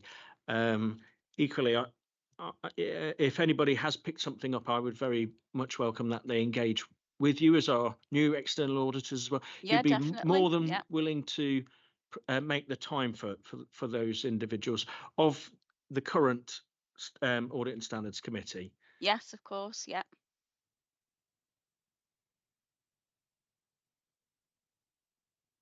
Okay. Are there any other comments on the report at all? No? Okay. Well, I'm not going to propose my own paper, but Ian and Alison, we'll have that. So all those in favour, and I'll abstain as the report author. Well, that's all in favour and one abstention. Being the chair, I'm abstaining because it's in my name. Thank you.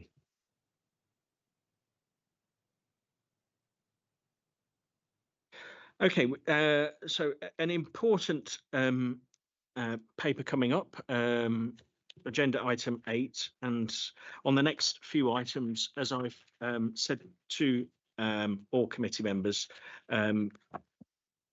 please remember on the next 2 agenda items not to talk about any particular cases that may or may not be engaged or anything.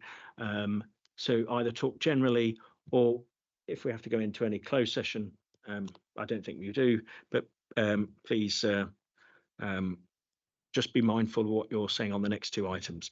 So I will pass over to Clive. Thank you.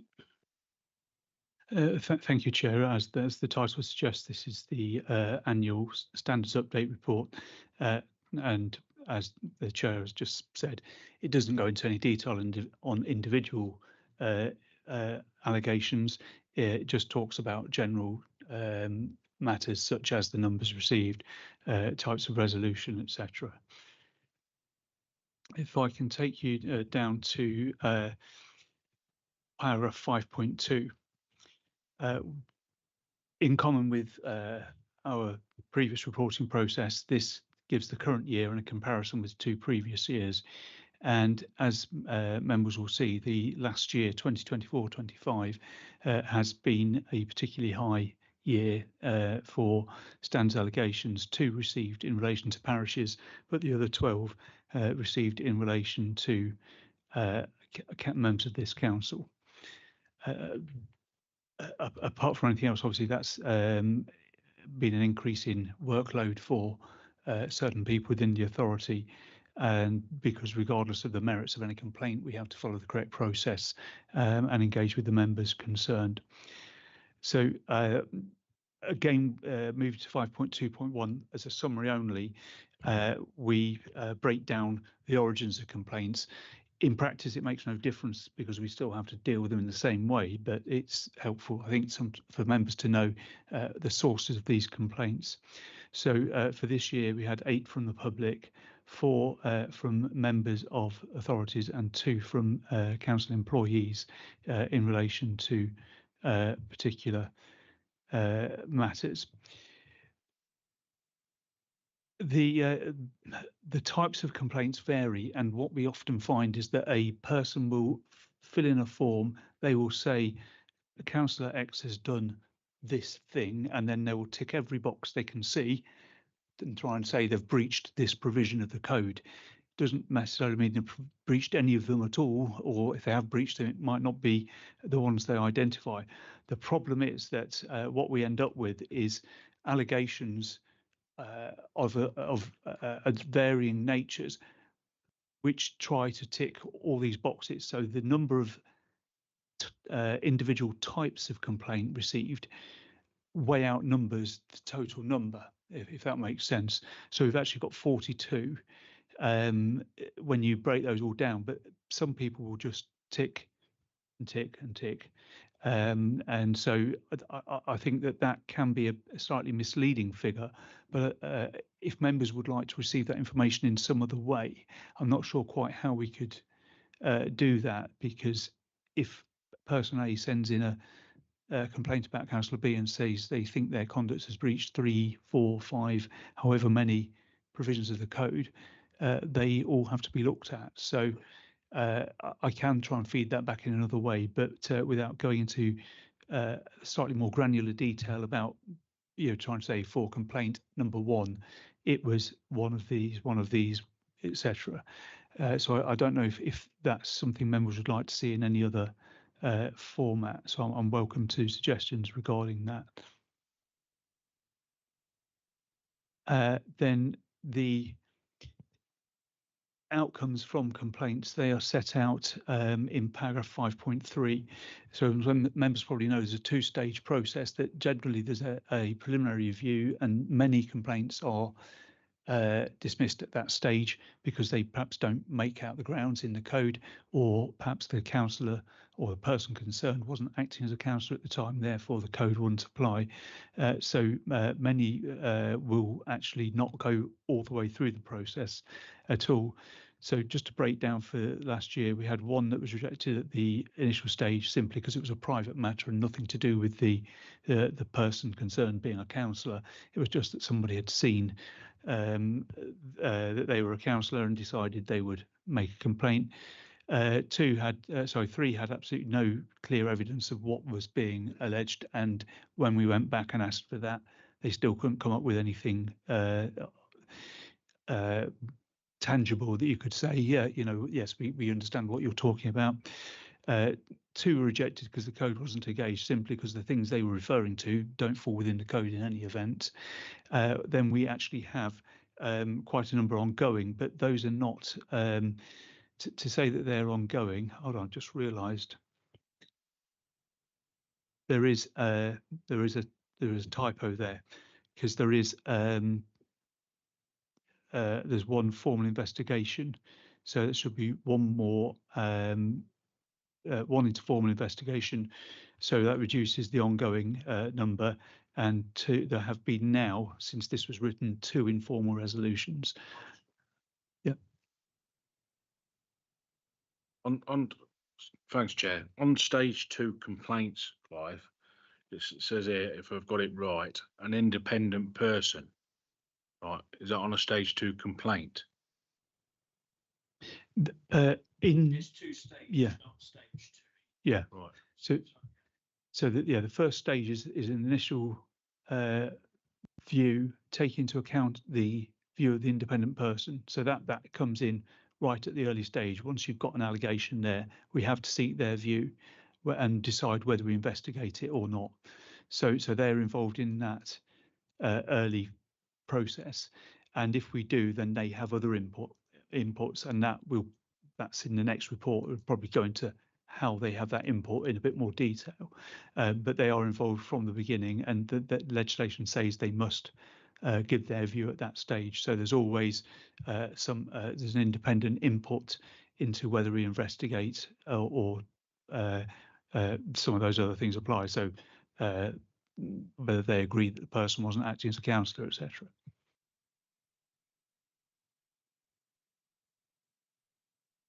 That's fine, Chair. Thanks a lot, Clive. Yeah, so sorry, just to go back, since this was written, so it's very recent, we've had 2 informal resolutions as well. So that will bring down the total, so the ongoing to 5.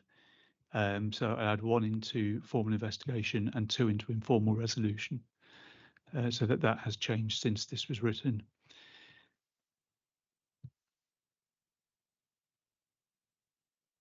Yeah, can I just query the numbers comparing table 5 in 5.3 with the table in 5.2?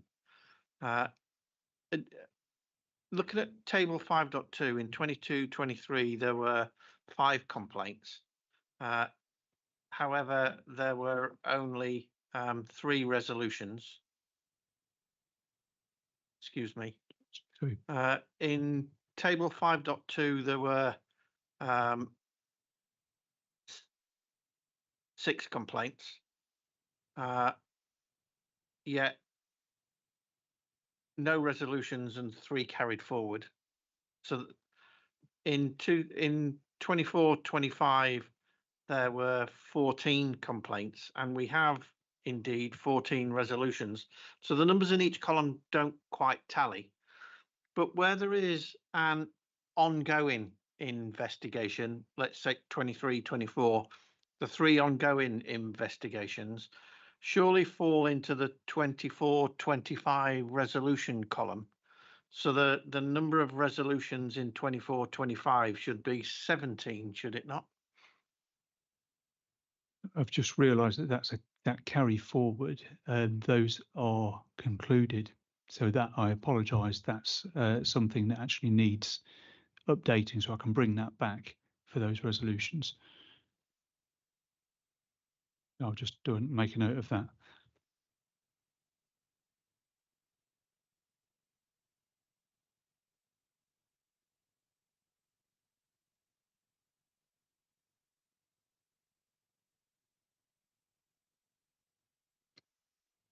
So I'll add that in.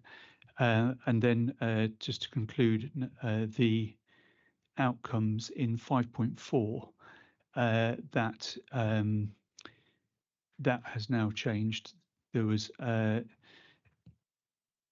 6 that found there was no breach of the code, but now we have, with the outcome to be determined having changed, we now have 2 further cases which we can give an outcome for, and they were breaches of the code, but they merited informal resolution. So in 5.4, the first line will change to 2, and then the second line will be 6, and the third line will be 6. That's asking as we go along. Go ahead.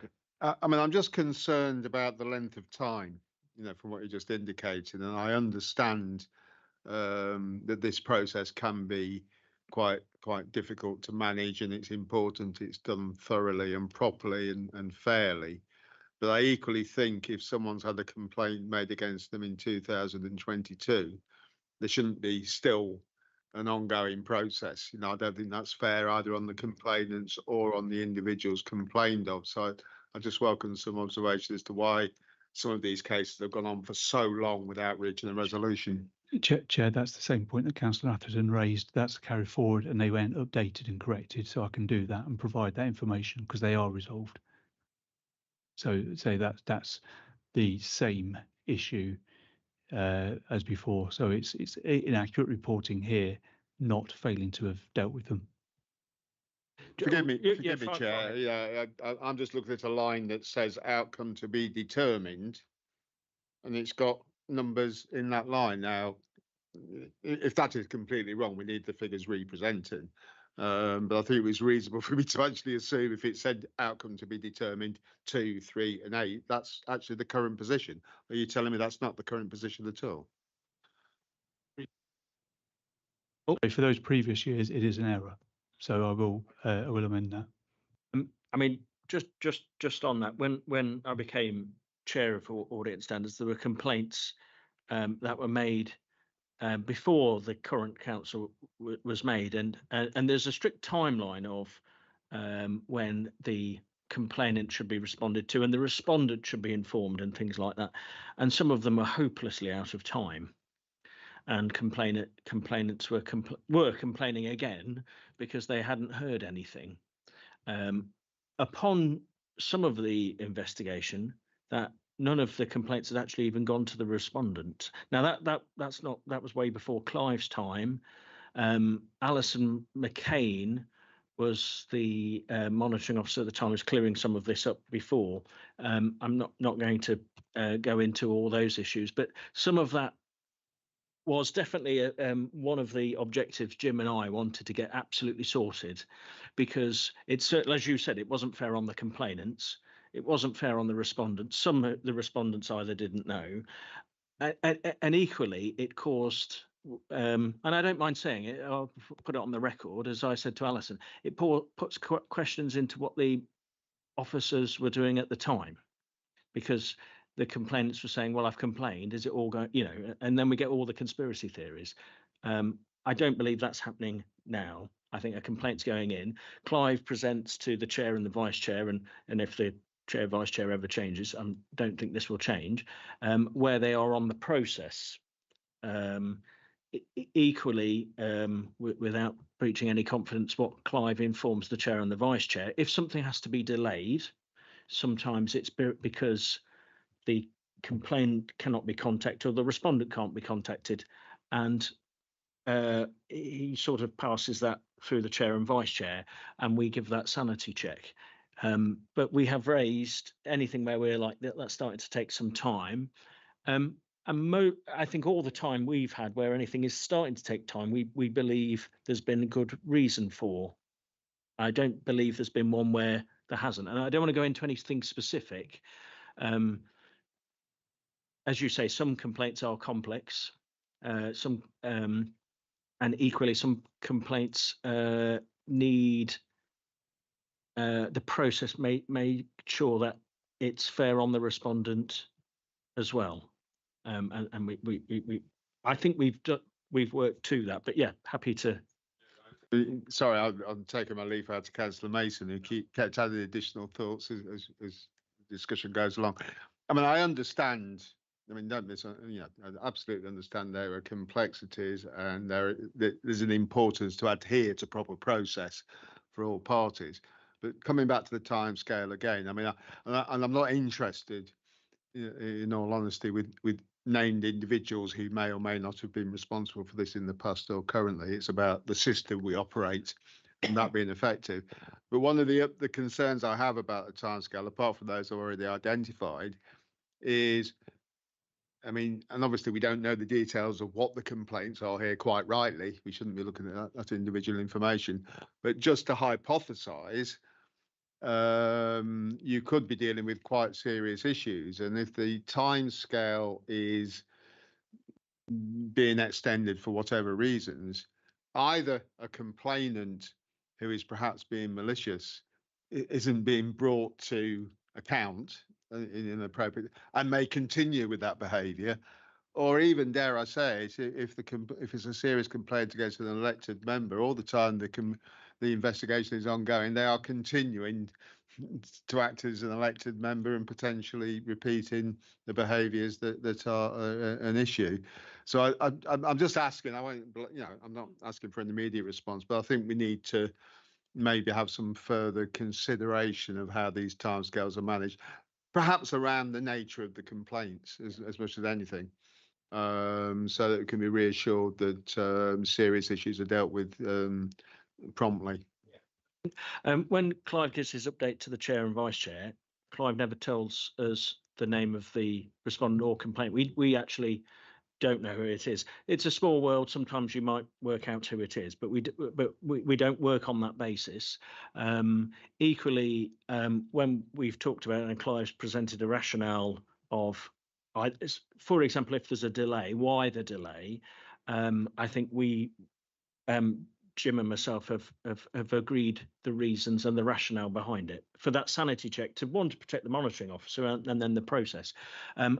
I think we have raised where we're like, this is getting some time, and regardless of, as you said rightly before, the complainant and the respondent, if it drags on, it doesn't serve them either. Regardless of however it may be determined, having it hanging over you can be punishment enough, as you said. I'll let Clive just finish on that point, and then I'll bring Ian in.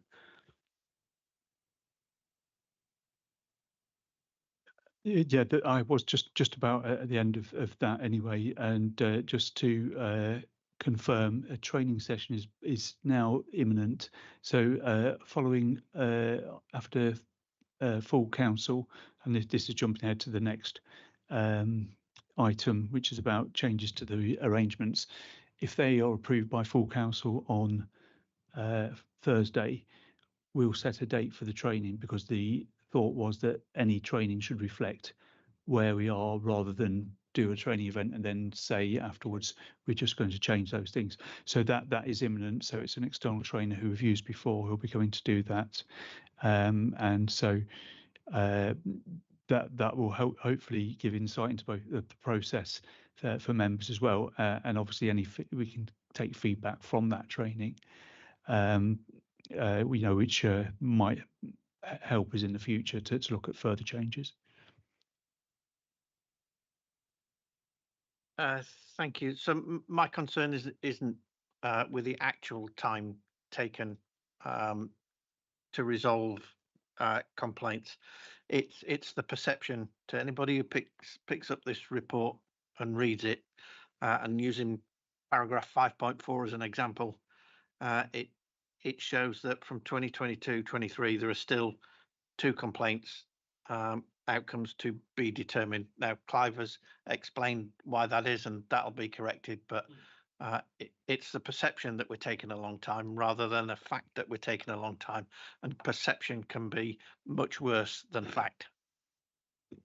Yeah, and that's why I have said, and it's not me or Jim, it's the chair and vice chair, and I think the monitoring officer raises it with the chair and vice chair, provides a reason for why something's been delayed. I haven't had an issue where I thought that's because officers are delaying it. As I said, I'm very frank on this. When I became standards chair, there was complaints that were in that, you know, I will say openly, the monitoring officer had hopelessly missed all the deadlines, and so had, you know, that hadn't served the complainant well. Had been so late, and by the time a different monitoring officer was in, we're all in a different game. But the problem is, as you say, it's a perception thing. That isn't happening now, in my view. I don't know, Jim, if you've changed, you know. So I can only give the assurance as the standards chair on that. But equally, I'm determined that it's without fear or favour for the respondent or the complainant. Alison? Thank you, Chair. It was probably just more of a summing up that at the end of the day, a report like this is it's a live document, isn't it? And it's constantly moving all the time. And I think it would be appropriate to write a report and say this is the situation as at, providing the data is accurate, which is what we really need, accurate data. But I think it would be acceptable to say as at this date, this is the information, rather than debating live moving things. It's very difficult to do that. Things might have happened, you know, this afternoon or yesterday. A report's never going to be able to reflect that. And I think it's always as at this is the data, but we have meetings regularly enough where we can be updated on this information. And also the point that I think Clive made, the next report talks about the review anyway.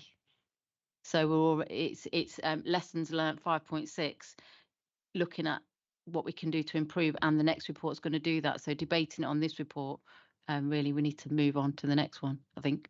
Yeah, and Alison raises a good point. Another thing that we've asked on the standards is the standards committee hasn't changed between the annual meetings, because it had been where group leaders could change this committee previously. That now doesn't happen. The problem is as like you guys are saying, we've had a complaint that goes on, and this committee is 2 years old.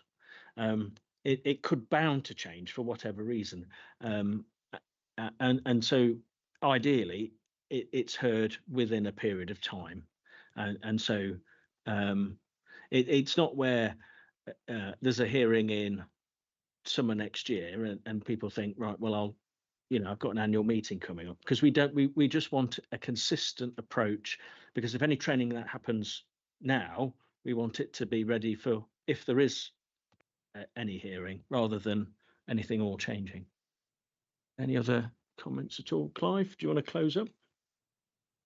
No, Chair, but I've taken those comments on board, and I'm very happy to bring back just an amended report to the next meeting, so it just updates those figures and deals with the matters from the previous years.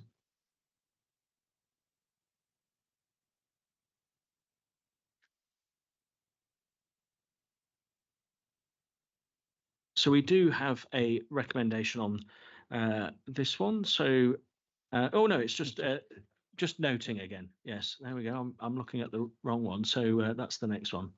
I'm trying to get out of here.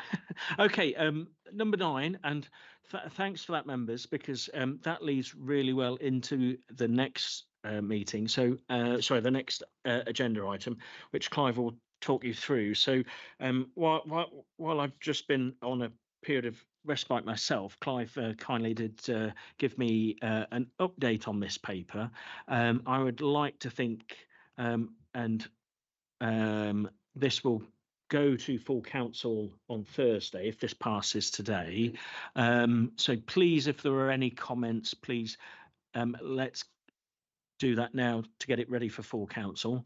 So anyone who's on the committee in time for Thursday, on there. But from the points that Clive has raised with me, and I think the standards process is very robust already, and I think that's because people are looking in a guardianship of the process. Clive has picked up some elements where he feels there can be some further improvements. And as I was saying on an earlier paper, just because you tick no further improvement, well, you always can. So Clive, if you can go through this with the committee, and then if any members want to raise any comments, I don't have any questions because I already raised them with Clive last week, so I get that privilege. Thank you, Chair. As has just been indicated, this is not a fundamental change to the hearing rules or the arrangements themselves. This is just about reinforcing certain matters, clarifying others, and adopting best practice. Just to comment that these were also looked at by the Constitution Review Working Group, and although some of the work's mine, I have to say that Tim Howes did some of the work as well, so it's not fair for me to take the credit. The updates can be summarised as one set for the hearings regulations and one set for the general arrangements, and those documents are set out in appendixes 1, 2 and 3. Just as a guide to those appendices, the first is a clean copy of the updated procedure rules. So if members are happy for me to do so, I'll take you first through those and highlight where those amendments have arisen. The hearing procedure rules were generally very good. Obviously, the most important aspect is for them to deliver a fair hearing to all involved, and that's the member and the complainant. So the key changes are in paragraph 4.6, and that was to give a discretion for the hearing subcommittee to allow late written representations. The starting point is that they should be submitted 10 working days before the hearing takes place. But what we considered as officers and at the Constitutional Review Working Group was that a failure to comply with that will have differing consequences depending on the nature of that failure and the timing. So, for example, if somebody puts the papers in 9 days in advance, there is time to consider them. If they put them in 1 day in advance, there isn't. But rather than have a hard and fast rule which says what happens in those circumstances, we thought it was appropriate to give the subcommittee discretion to hear in all the circumstances what was the reason for the failing, what is the failing, but what's the prejudice to the other parties involved. So if they can be admitted slightly late and there's been no harm done, then it might be appropriate for the proceedings to continue. But if not, then the proceedings would have to be adjourned. But it just gives a little bit more flexibility. But the key thing when applying that rule, as with all the rules, is to ensure that it is fairly and balanced, fair and balanced in its application, and that nobody suffers harm as a result. The second point was just clarifying the rights of representatives, because whilst the rules said people could be represented, we didn't say expressly what that representative could do. So in summary, the update is simply to say that they can do all the things that the subject member themselves could do, other than respond to the questions from members for obvious reasons on the conduct concern, because although it's not a court process, it's very similar in many respects. And of course, the individual who did or didn't do the thing alleged is the person who can answer to that. So that's in summary, the only thing that the representative can't do. The next item is at paragraph 4.10 of those rules, and that's just clarification of the need for the public interest test. Like any meeting such as this tonight, it is a meeting which must by law be open to the public unless there's good reason to exclude, and that's only when the public interest test applies. So it's just making sure that's absolutely clearly stated. It is the law in any event, but it's making sure that that's very clear in those rules, again, so that those who may be subject to an allegation are aware of the test that the subcommittee would have to apply. And then another thing, which again is tidying up, it's something which is implied in any event, but it's helpful to say it expressly. That's paragraph 4.15, which just expressly says that the subcommittee will give its reasons for the decision. They should be doing that in any event, but again, it's helpful to express that. And then the final amendment to the hearing procedure rules is to reflect partly what's in statute, but also to clarify certain other points, and that's about the role of the independent person. The legislation says that their views must be taken into account when deciding whether a complaint is upheld, and so it's just being very clear as to their rights to attend the hearing when they have that input, but also distinguishing the fact that they don't act, for example, as an advocate in the case, so they don't question parties, but it just shows what the extent of their rights is, and make sure that we also, as a committee or as a subcommittee, we expressly capture their views. It is implicit, it's what the legislation requires, but having a stage in the process that says this is the point at which we capture their views makes very clear, because it follows the process in which the subcommittee must make its finding. So having heard from the parties, it must then take into account the views of that person, so it follows sequentially. So those are the changes to the procedure rules, and I'm happy to pause there if members have got any questions about those specifically, and then I can move on to the arrangements.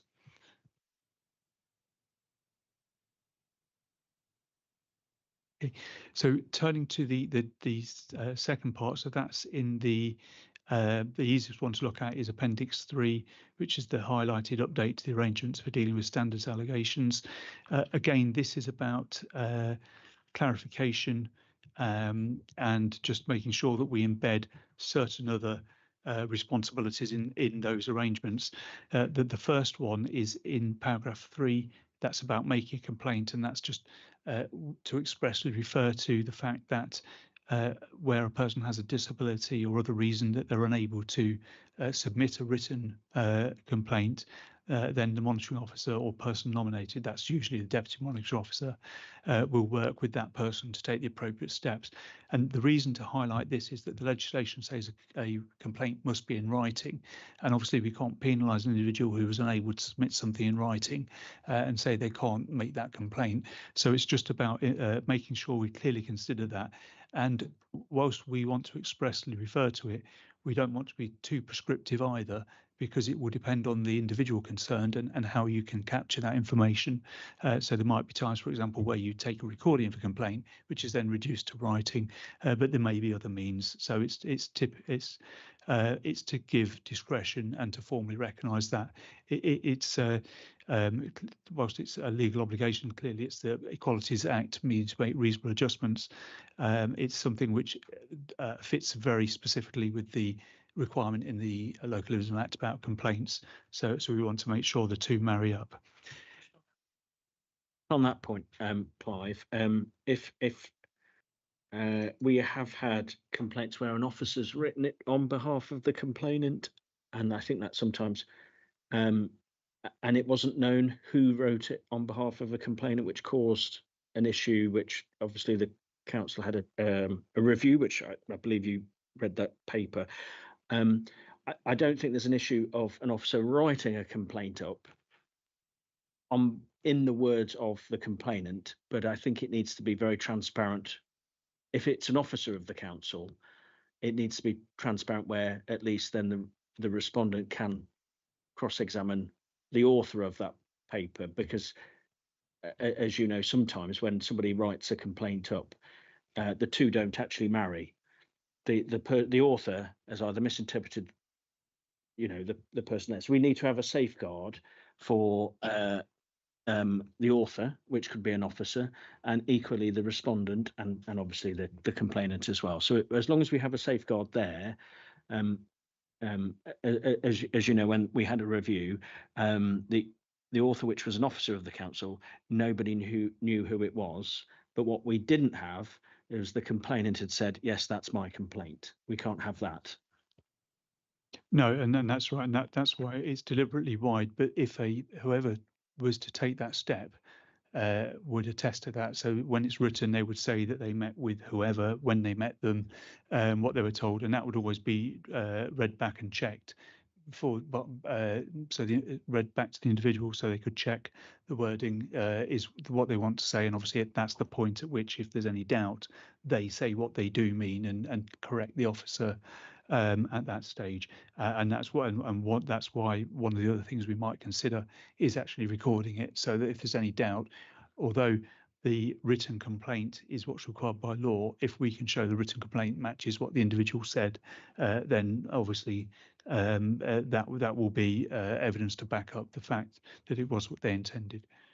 And just on that, not that I want to just highlight it with officers, we've had also where complaints are written by a third party on behalf of the complainant, and then when it goes through the process, the complainant is a little bit at sea because none of it's in their own words, and then I think that risks the process as well. So so I think that any complainant, if they're getting somebody else to write it on their behalf, it needs to be, certainly needs to be in their words, but equally what we have found in the past is other people are writing the complaint, the complainant actually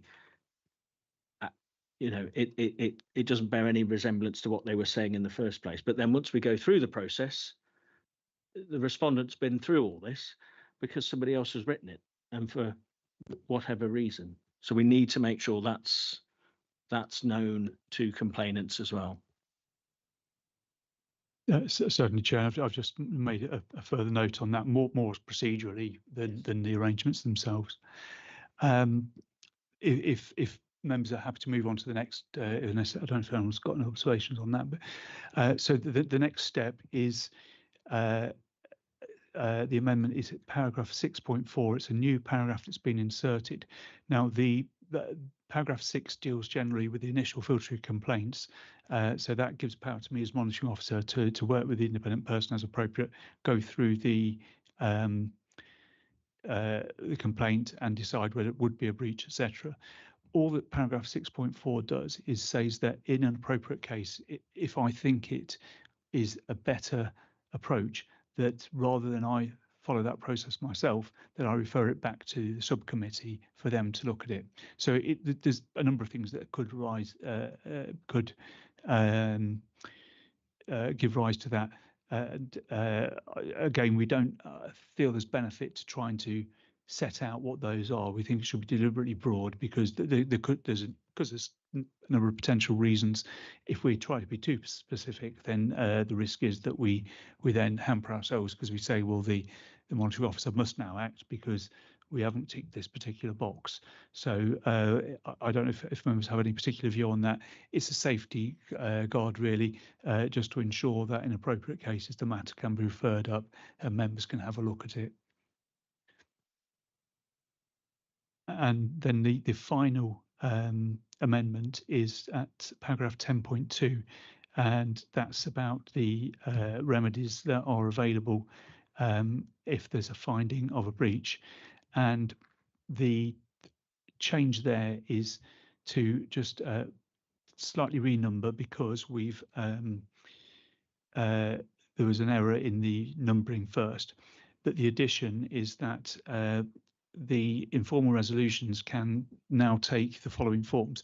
So it could be the member offers an apology, the member agrees to attend a training course, the member agrees to engage in a process of conciliation, or that the council introduces some other remedial action. So this is something that the committee can recommend the council does rather than the member deciding to do. And that's about changing procedures. So if we see that there's a systematic problem, for example, which is meaning members get allegations made against them, that whether we need to refine processes or procedures to address that and avoid it happening if it means members are constantly stumbling into a situation where allegations are made against them. And then finally is to expressly add requiring me to give written advice to the subject member. It will depend again on what the issue is. It's sometimes appropriate. It can be in addition to training, for example. It could be in addition to an apology, but it could be just guidance generally for the future to help them avoid similar incidents occurring in the future. So whilst arguably that's implicit in my role, having members formally able to endorse that, I think is helpful. So they're the only changes. They're not major, and as you'll see, the rest of the process stays the same. I'm happy to take any questions on those.